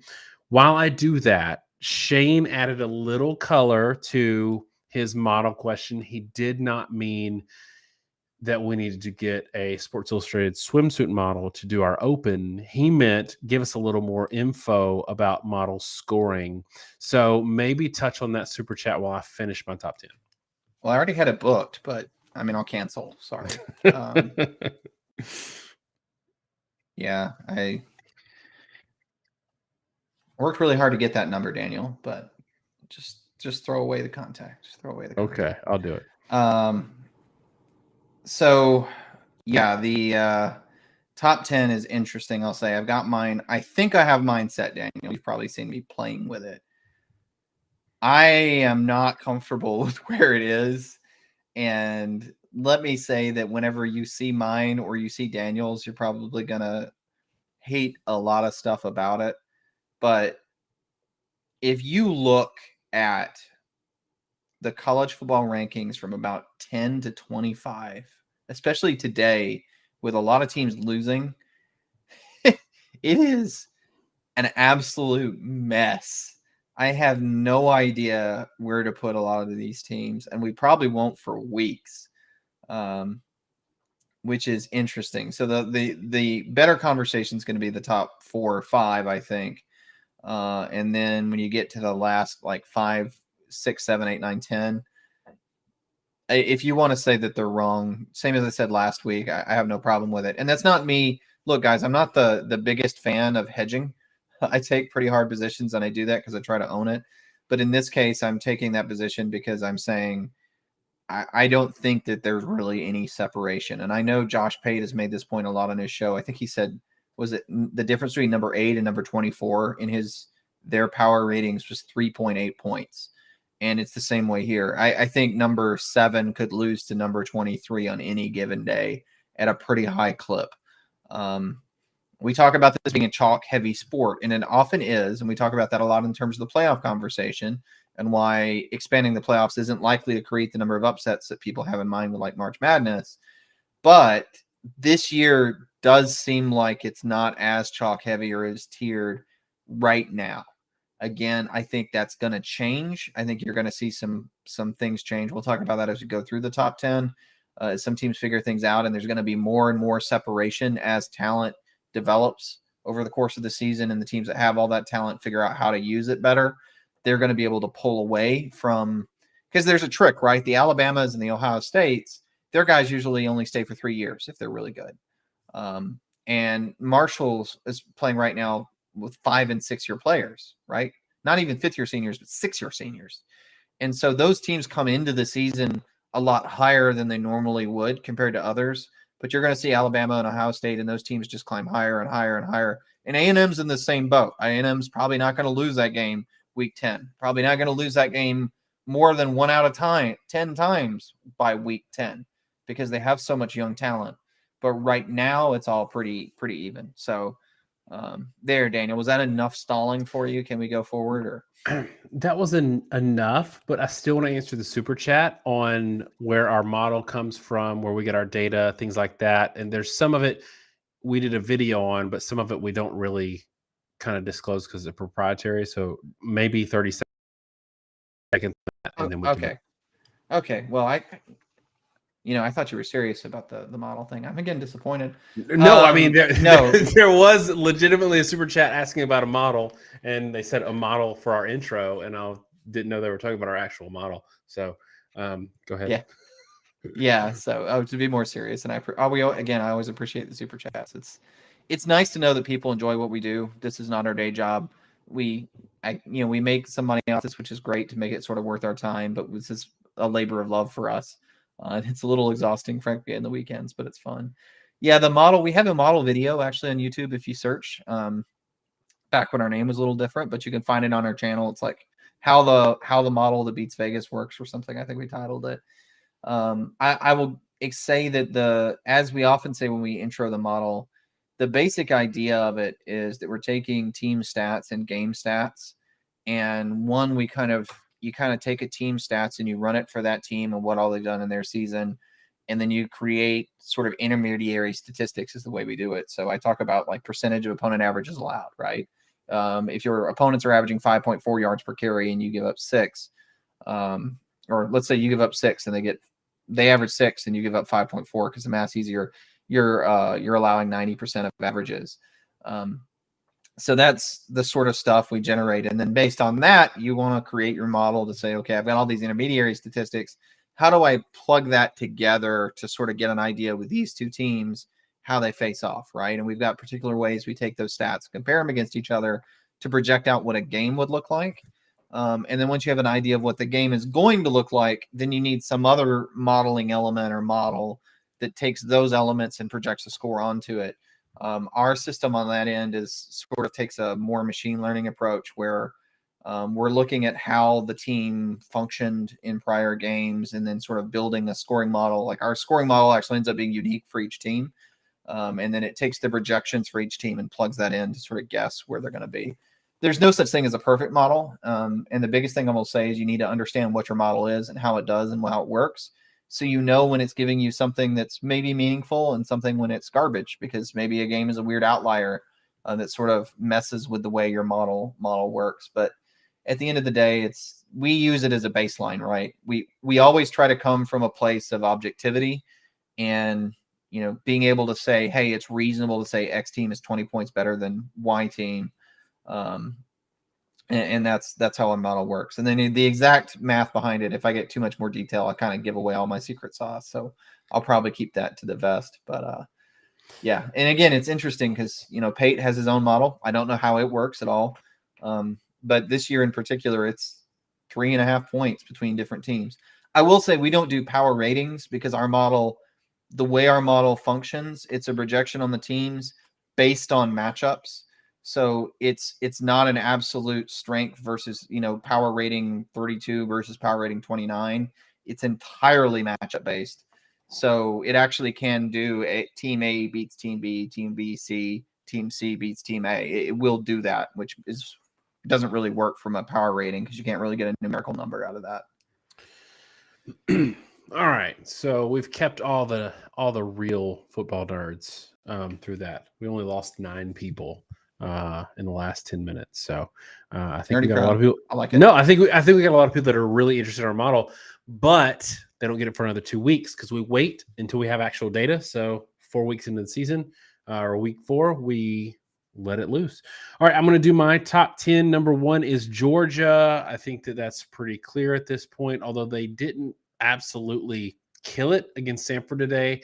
I do think there are question marks around Georgia given how much they lost off of the team last year, but right now with everybody else's struggles, they're number 1. Ohio State is number 2 for me. And this is where I had Alabama last week. So I did rank Georgia number 1 last week, Alabama number 2. I think at this point, given what we saw and given how we see how stubborn Bill O'Brien is with this offense and doing the late checks and snapping the ball 1 second every single time. Until I see that corrected and until I see them just absolutely dominate a team, maybe even on the road, because that seems to be a big problem for this Alabama team, I'm not going to have Alabama in the top 2. Ohio State, for me, like, they didn't do anything special. Arkansas State's not a good football team, but Ohio State did beat Notre Dame last week. It was at home, but I don't have the benefit of seeing how they'd play on the road at Texas. So I have to assume that they would do a little better, and I think they would. Clemson is number 3. This is one where I still have questions about this team. I don't know. Like, I think that they are limited, even though he went off today. They're limited at quarterback. And I think that they could be a national championship team, very similar to 2018, where they benched Kelly Bryant for someone named Trevor Lawrence. I think that they've got someone on deck that's even better, and they have a hard ceiling with DJU. I have dropped Alabama to number 4. And a lot of Alabama fans are going to say we won on the road. You're dinging us too much, but we have to look at the data we have. We have an Alabama team that killed a team that is really bad. Like, Utah State is maybe – they've gone from an 11-win team last year to maybe one of the worst teams in the country. So we can't take anything from that game. And the game today, I didn't see a lot that showed me that – a lot like the Ohio State Notre Dame game, I didn't see a lot that showed me that Texas is an elite team in any way, but just that Alabama wasn't very good. So I've got them at number 4. Number 5 is Michigan, and I'm going to continue to keep them there until they play somebody with a pulse. And everybody's going to say, well, they're killing Hawaii right now. But I want to remind everyone, I think Hawaii lost to Vanderbilt 63-10. Correct me in the chat. Yeah, Hawaii lost. I thought it was 59, but it may have been 63. But Hawaii had an issue with Todd Graham, the coach, that had abuse allegations. Most of the players were from the mainland, and so they said, to heck with this, I don't want to come back, and they all transferred out. Hawaii is not just probably the worst team in the country, but they're historically bad. Vanderbilt, who is not a good team, just ran them out of the stadium. So don't judge anyone at any point this year based on a Hawaii game. Yeah, and just to put it in perspective for Michigan, they have 3 out of 5. They don't have a P5 out of conference team this year on their schedule. The 3-9-21 Colorado State team that lost to Utah State by 20 points is the best team on Michigan's schedule this year. Because the other team after Hawaii is UConn, who went 1-11 last year and eked out a win against Yale. Number 6, I've got USC, but I have some questions. So last week they killed Rice. This week, 41-28 against Stanford. And I know they got up big early, but something tells me that the defense demons have followed Lincoln Riley to Southern California. USC number 6. It's going to be so hard to tell anybody out of the pack whatever 12 this year, just because we saw Utah really struggle with Florida and lose. I don't know how good they are. There's not a lot of good data of Pac-12 teams venturing out and playing other Power 5 teams to give us a point of reference. Oklahoma at number 7. They played a cupcake today. Still don't know much. I'm very high on Venables. Kind of like Aranda at BYU. I think he's a good coach, a good coordinator who's going to make a great head coach as long as he can stay away from the coke. Michigan State number 8. Josh, I know this is another team that didn't play a great team today, but now we're getting into the territory of I got to put somebody here, right? And Michigan State is number 8 for me. Baylor, if they win, is number 9. I don't want to swap them with Oklahoma State so much if Baylor does lose, because Oklahoma State gave up 44 last week, and I think they put on a late touchdown, but really struggled with a mediocre Arizona State team this week. So I'm not very high on Oklahoma State if Baylor loses. If Baylor does lose, the Big 12 is going to be interesting, because I don't think that there's a team, maybe Oklahoma, but everybody else is pretty bad. And Josh, I really struggled with this, and I can't wait to see your top 10 because maybe it'll be way different than mine. I've got Arkansas at number 10, and I don't want to put them there because I don't think they're very good. They're getting a lot of credit for preseason hype and beating what I think was a pretty bad, at least last Saturday, Cincinnati team. But I don't know who else to put here. They gave up 30 points to South Carolina today. Yes, some of it was late, but still 30 points. That's my number 10. Josh, maybe you found this a little easier than me. Let's see what your top 10 looks like. I did not. I did not. My number 1 is Georgia. At this point, Georgia's win over Oregon. Again, I'm not quite sure how to take it in terms of dominating a really, really good elite team. I don't think they probably dominated a top 10 team, but I think they dominated a good team. And the list of teams that have dominated good teams this season is pretty low. So that's definitely enough to be number 1. And again, no top 10 team covered today. And last I checked, none of them covered. So everybody were slow out of the gate. They were less slow than a lot of others. My number 2 was also a little slow, and that was Ohio State. I'll go ahead and say I have Ohio State 2, and I have Alabama 3. And this was a little bit of a hard thing to sort of suss out of my mind because you took like Notre Dame and Texas. I am not sure right now, and I say this not to say I think it's true, but I am not sure that Texas isn't better than Notre Dame. Oh, Texas is better than Notre Dame. They are. I think Texas probably is better than Notre Dame. I don't know that for sure. The quarterback situation at Texas could be really problematic long term. Josh, I think Hudson Card is better, and I hate to interrupt your top 10 again, but I think Hudson Card is better than anybody they've got at Notre Dame, and they've got obviously a better play caller in Texas. Yeah, no, I think both of those things are true. Please interrupt me. It just buys me time to sort of think up what I'm going to say next. No, I think that is true. And so you kind of keep that in mind, but I felt like Ohio State has looked more in control, more complete. I can sort of forgive the Smith and Jigba thing. We talk a lot about injuries. I give teams a mulligan when you lose your key player in a game or like the week of a game. So if you lose your quarterback for half the year, that's just who you are, and you have to be ranked that way. If you lose a game because your starting quarterback gets knocked out in the first quarter and the backup didn't know what he was doing, that's a little different. And Ohio State was in that situation when Smith and Jigba went out against Notre Dame. So I feel like they're a more complete whole team, though I do think the defensive issues still, like we talked about, that Notre Dame offense isn't enough to really test them. I still don't know where they're really at, but it's still more than enough for me to put Ohio State 2. Alabama, we've talked about ad infinitum, why they're number 3.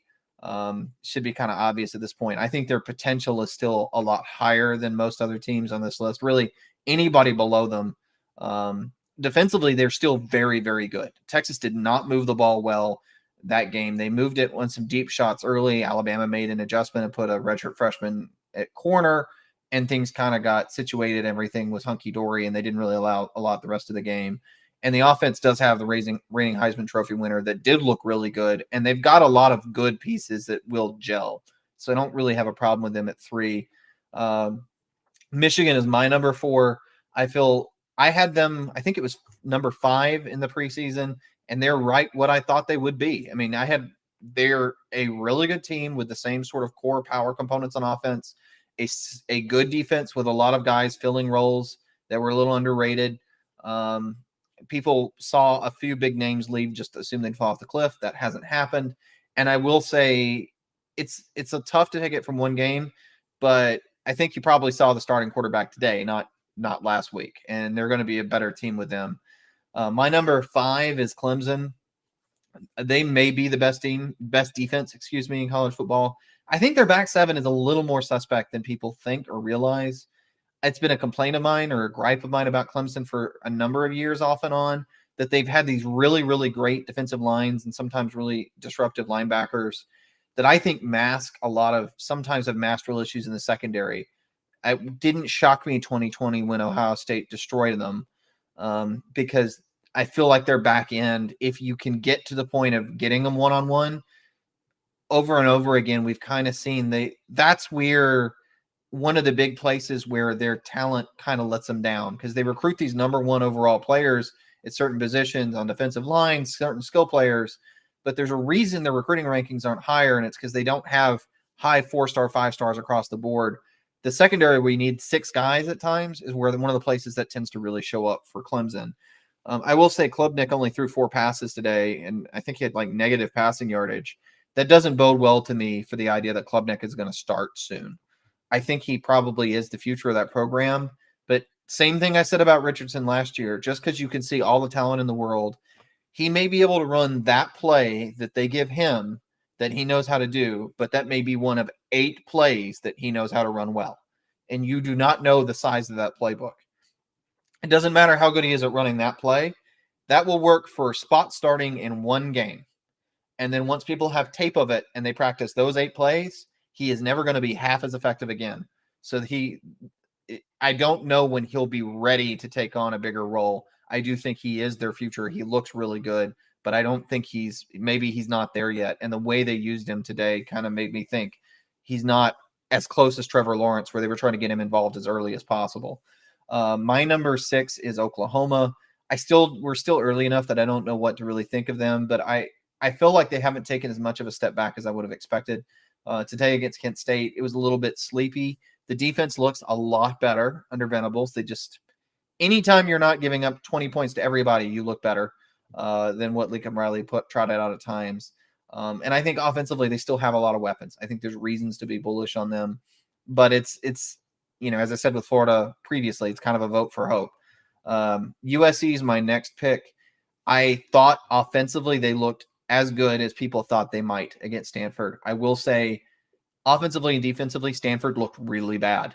They are a slow team. They're not an athletic team. They haven't been particularly good in a few years.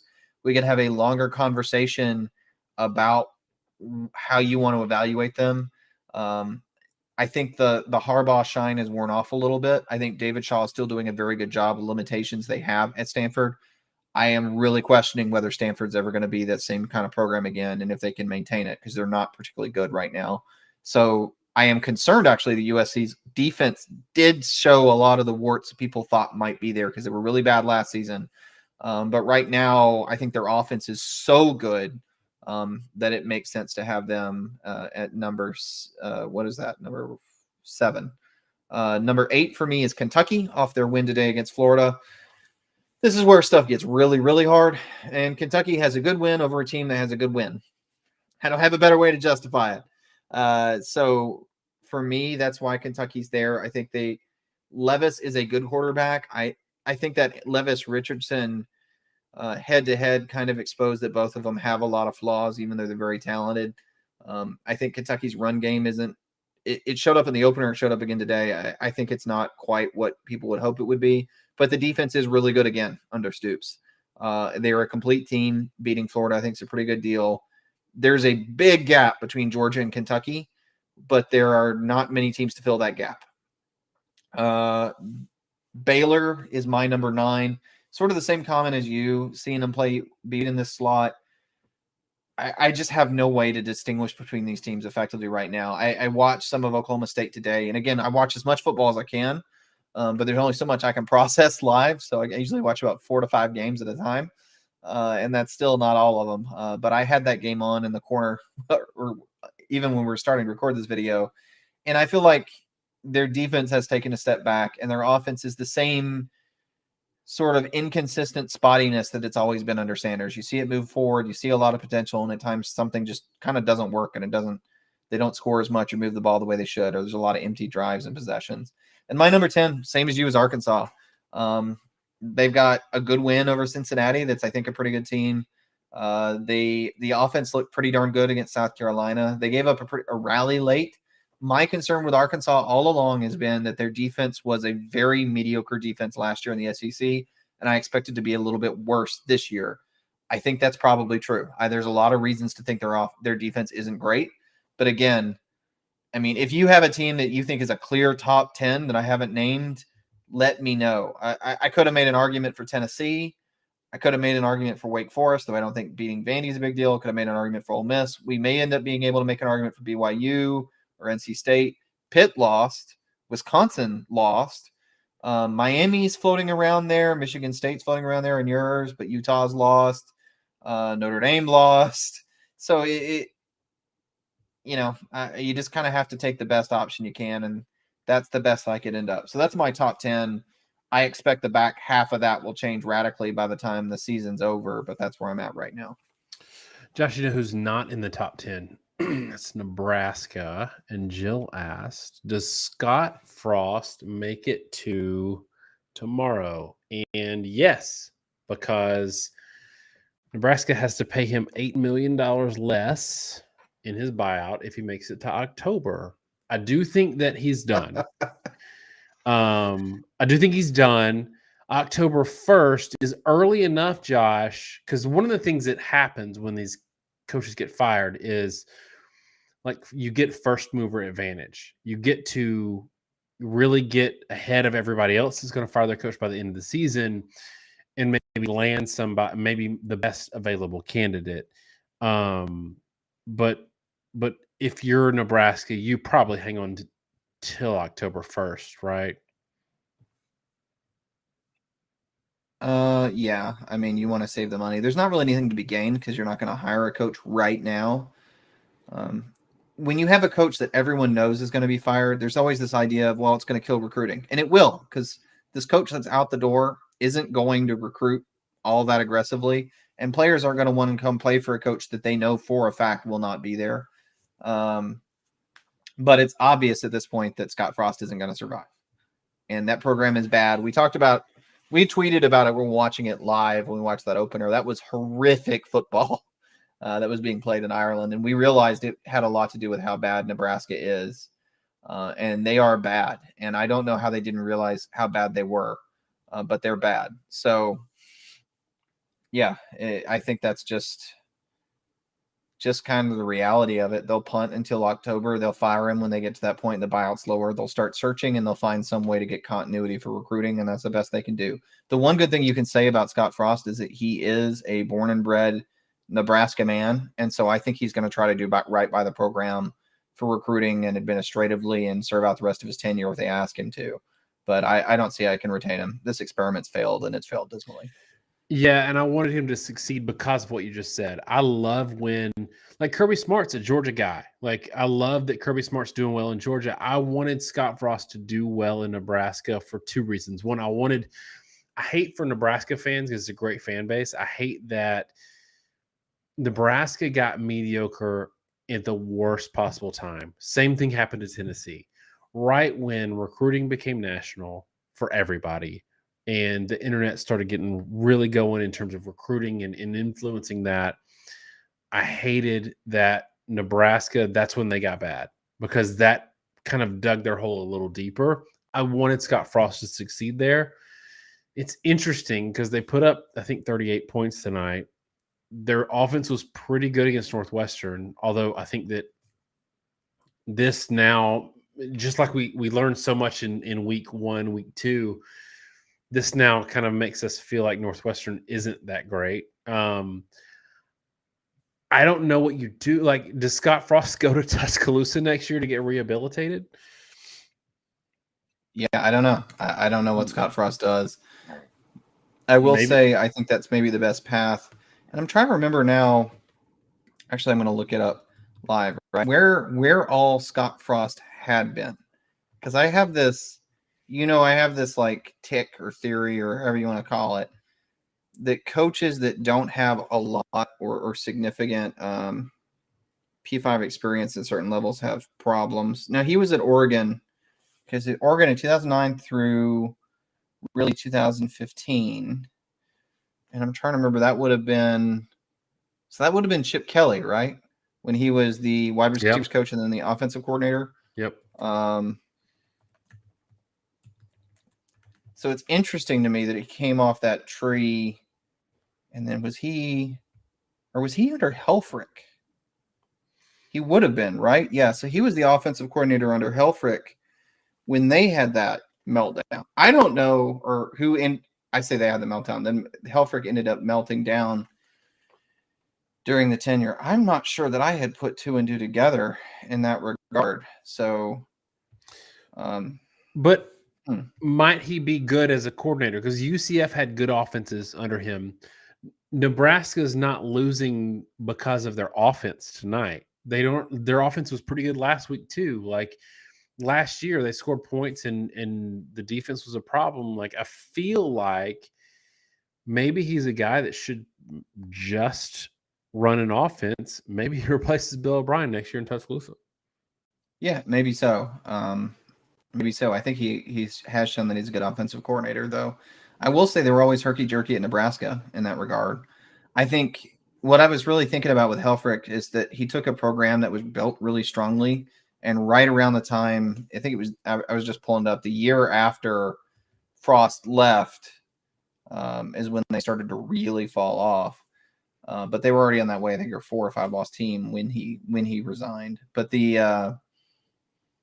I think the problem is that he doesn't quite know how to build a program. Like we talked a lot about defensively, they thought that they had this really good strength in the edges and talked about the strengths of their team, and they weren't strengths and they weren't good, and they didn't seem to know what their roster was, and there were things they probably could have fixed or fixed in the transfer portal or whatever. Like their linebackers are a massive liability, or were in the opener, and I think they still are. That to me says a lot about what he knows about how to build a program and run a program long term at this level. And it may be that Helfrich wasn't the best teacher for that, given how much the program imploded under his watch.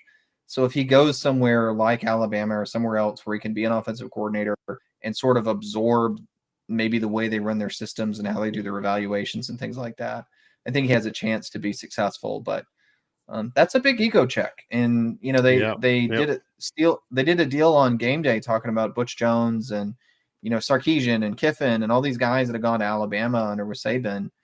You have to understand, like Loxley, right?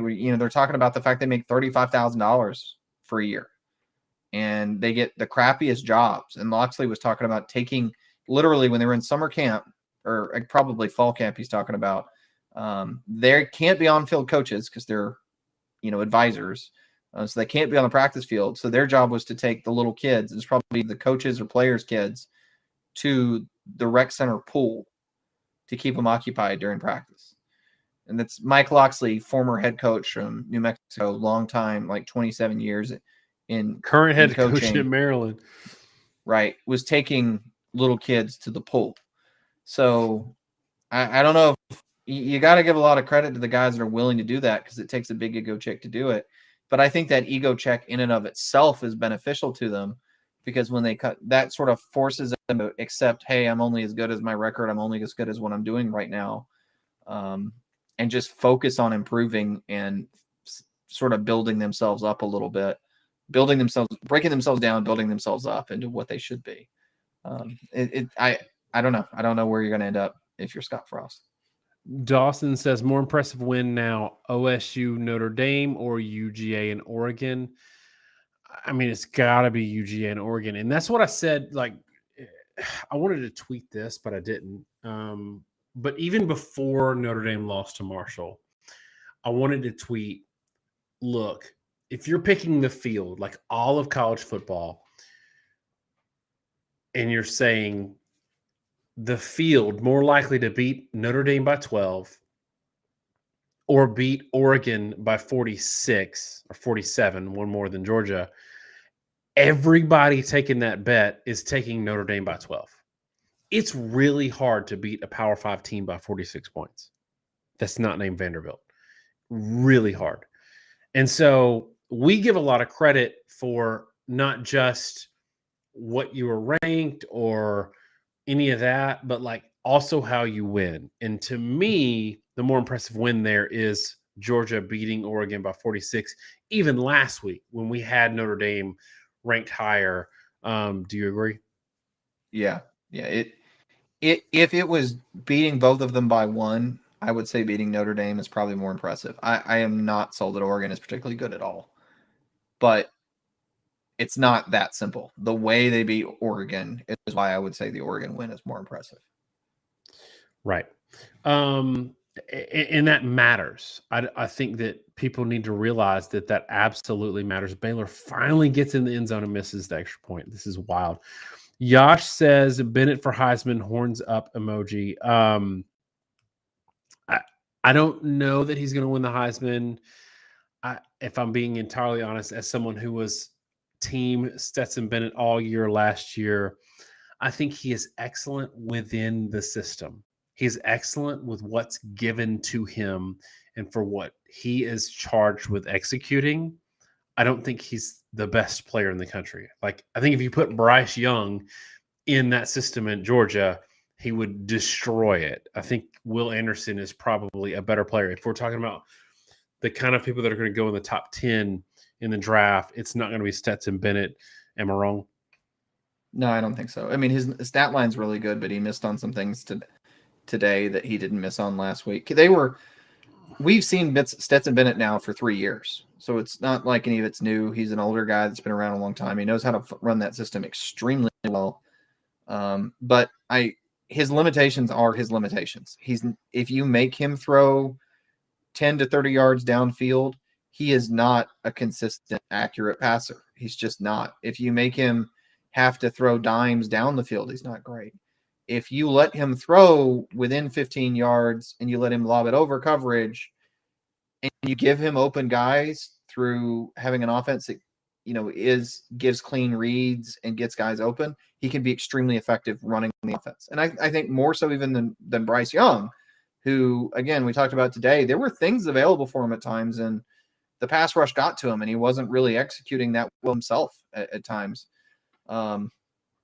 In like the short game, especially, Stetson Bennett's great at what he does, but there are a lot of limitations he has. But paired with that team that can be so efficient naturally, it's a great fit. But yeah, just like he has every year, there's probably going to be games where those warts show up a little bit. The question is, does Georgia, whose defense again looks very good, are they going to end up in a game where they've got to score more than 25 or 30 points, where that starts to become a question? And that's the open question, just like it was last year, just like it was the year before.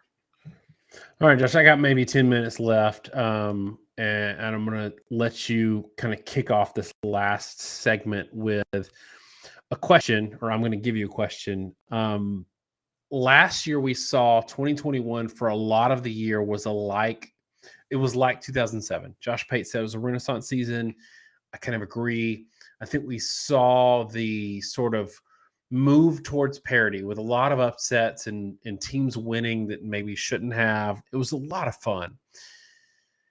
We opened this discussion tonight with this concept of parity, and where free transfers and COVID super seniors have led us to this.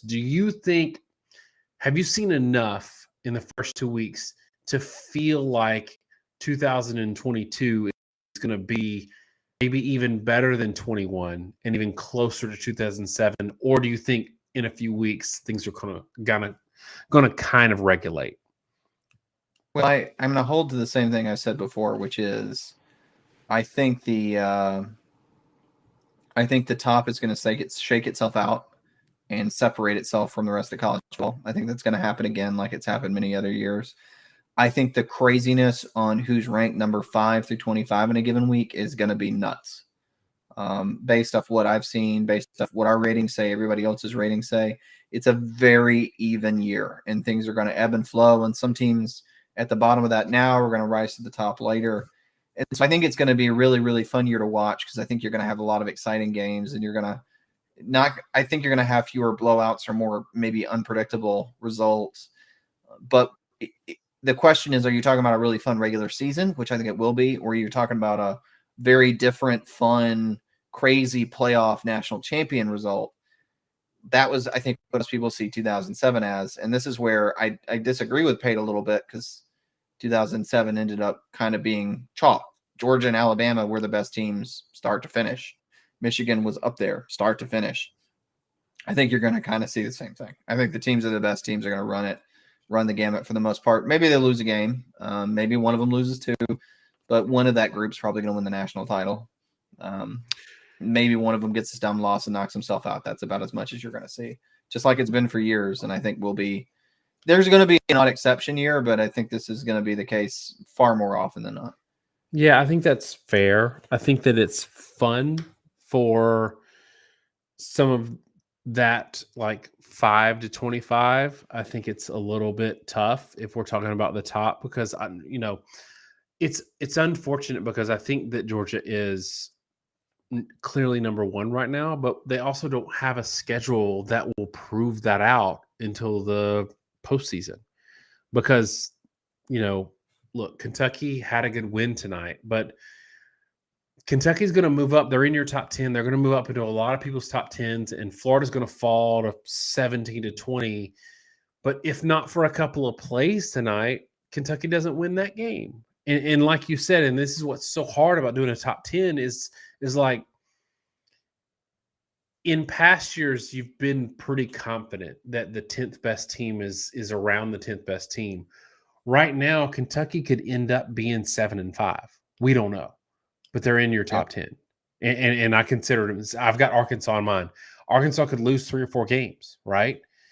So I think that also opens the door for G5s to be overrated.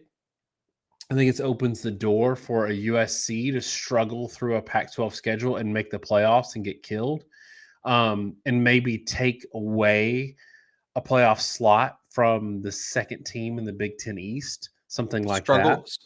Struggle with, I think they could blow out the Pac-12 schedule, then get destroyed in the playoffs. Yeah. Pac-12 does not. The Big 12 looks really good this year. The Big 10 has been sort of up and down. The Pac-12 looks bad, like bad. I like when I watched the USC Stanford game, I really came away after when you have all these games on simultaneously, team speed is a lot more apparent. Like the athleticism of Stanford versus all these SEC games going on, even the mid-tier ones, is night and day. And yeah, USC is going to out-athlete the heck, to use that word again, of most of the Pac-12. And they may get to the playoff off of that, even though they may not actually be that good of a team compared to a Big 12, Big 10, or SEC team. BYU just scored an offensive touchdown, which is insane given how this game is going. Yeah, I totally agree with you. I think that I'm excited to see all of that middle part shake out. But the problem is with that we've downplayed the bowl so much unfairly that middle part isn't going to be that exciting at the end of the year, because who knows what version of those teams you get in the bowl games. It's really unfortunate that we've done this because we want to pretend, Josh, and I'm not going to get into a expansion conversation, but we want to pretend, even though we don't know 5 through 25, that number 13 has a shot, number 12 has a shot, and they really don't. Like Texas might go 9-3 this year, finish in the top 12 on a neutral site in December against Alabama. They're going to lose by 4 touchdowns. They just are. And you can replace Bama with any other team. So that's a little bit disappointing for me that we've sort of devalued the bowl games where we have a lot of fun there. Josh, let's close it out. Give me one kind of thought from today from the teams that lost. Like, what do you do with A&M? What do you do with Notre Dame? Are their seasons over, or is this something where they can take a loss like this but still have a good year because of the chaos, or they need some real changes that may not happen until the offseason? It really depends on the conference. So, Notre Dame's season is effectively over. They've got 2 losses. They're done. They don't have a conference championship. Everybody wants to say A&M is done. If they win out the rest of the year, it won't matter that they lost to App State. Correct. Because of who they're going to have to beat, and they'll play in the SEC championship. And now, to be clear, they have to be a radically better team to do that, but it is on the table. So where the conference you play in and whatnot does matter a lot. I think some of the interesting ones, Wisconsin losing has an interesting ripple effect, I think, in the Big 12, or Big 10, excuse me, that we didn't get into so much. I'm kind of flipping through, trying to flip through scores to think through the rest of it. Pitt is one that I was following. We almost did the Pitt Tennessee preview. I'm not sure what to make on them with Slovis. He's very, I don't know. It's like he's slow at everything he does is the best way I'd put it. And he didn't play half the game. So yeah, he got hurt, I think, halfway through. Yeah, and this is, I probably missed that. So side effect of having all these games on at the same time. Yeah, no, I did know that. I did notice that. Yeah, their offensive line got really banged up too. But I think Tennessee and Pitt were two teams that were sort of under the radar playing pretty good football, and I'm not sure where they end up. So I don't know. NC State floating around there, highly ranked. Ole Miss floating around there, highly ranked. Yeah. Ole Miss floating around there, highly ranked right now. I don't know. I struggle to figure out what to do with so many of these teams, not just the ones that lost, but also the ones that won. And the two big ones, I think one of them still has a chance of the season, though. The problem is they don't look like they're going to be the kind of team that's going to win another 11 games or whatever, going to win 11 games. It looks like they're going to drop another one.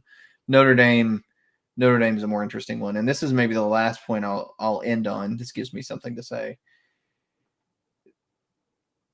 One of the interesting things that's happened in college football is that administrators have been trying to up the contracts with coaches. And so a lot of these coaches have these huge contracts with a lot of guaranteed money. Harsin at Auburn is in that boat. Freeman has a huge contract because they were trying to poach him to, I forget where it was exactly. Somebody was trying to hire him away. And so they offered him this big contract with this big guaranteed amount. He's got to pan out for that. And if he doesn't, they are going to bleed through the nose to let him go and to hire somebody else. And I think those dominoes are going to start falling at some point. I think the Auburn situation is the first one we've seen because they gave a huge contract to Gus Malzahn after 2017. And when they let him go, I think it was $27 million that it cost them. And that's why they have Brian Harsin. Quite frankly, they could not afford anyone else. They'll spend it any way they want to. That is not the kind of coach they really wanted to hire. They feel like they're Auburn. They're a big SEC school. They were a good team at that point. They had 2017. They played in the SEC championship. And a couple years later, they're hiring a coach they would have preferred never to consider. But it's because of money.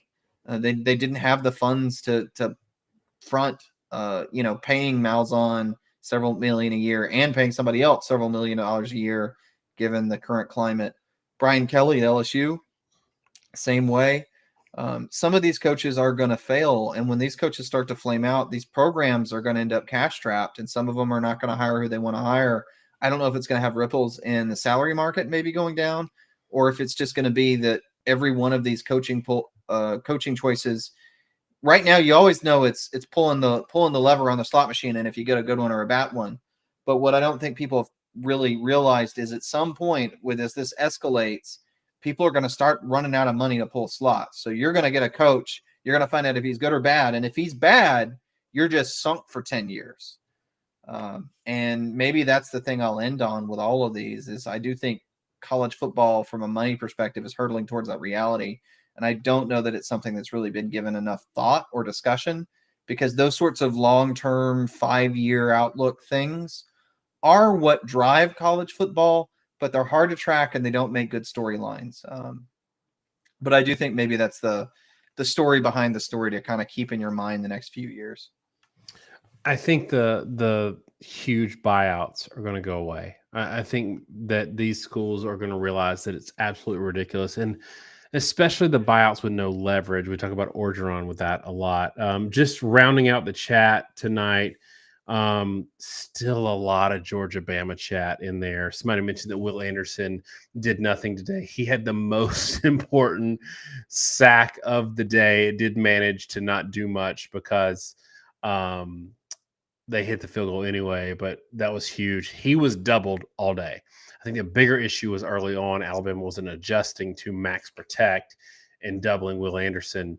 But yeah, I mean, he had a huge impact because he was absolutely doubled. If you have to give somebody that much attention, he's going to be the number 1 draft pick if he doesn't get hurt.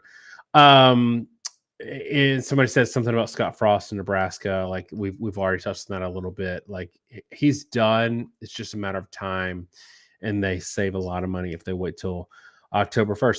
All right, y'all. Thanks so much for hanging with us this long 2-hour show. It's so much fun. This is our favorite thing that we do.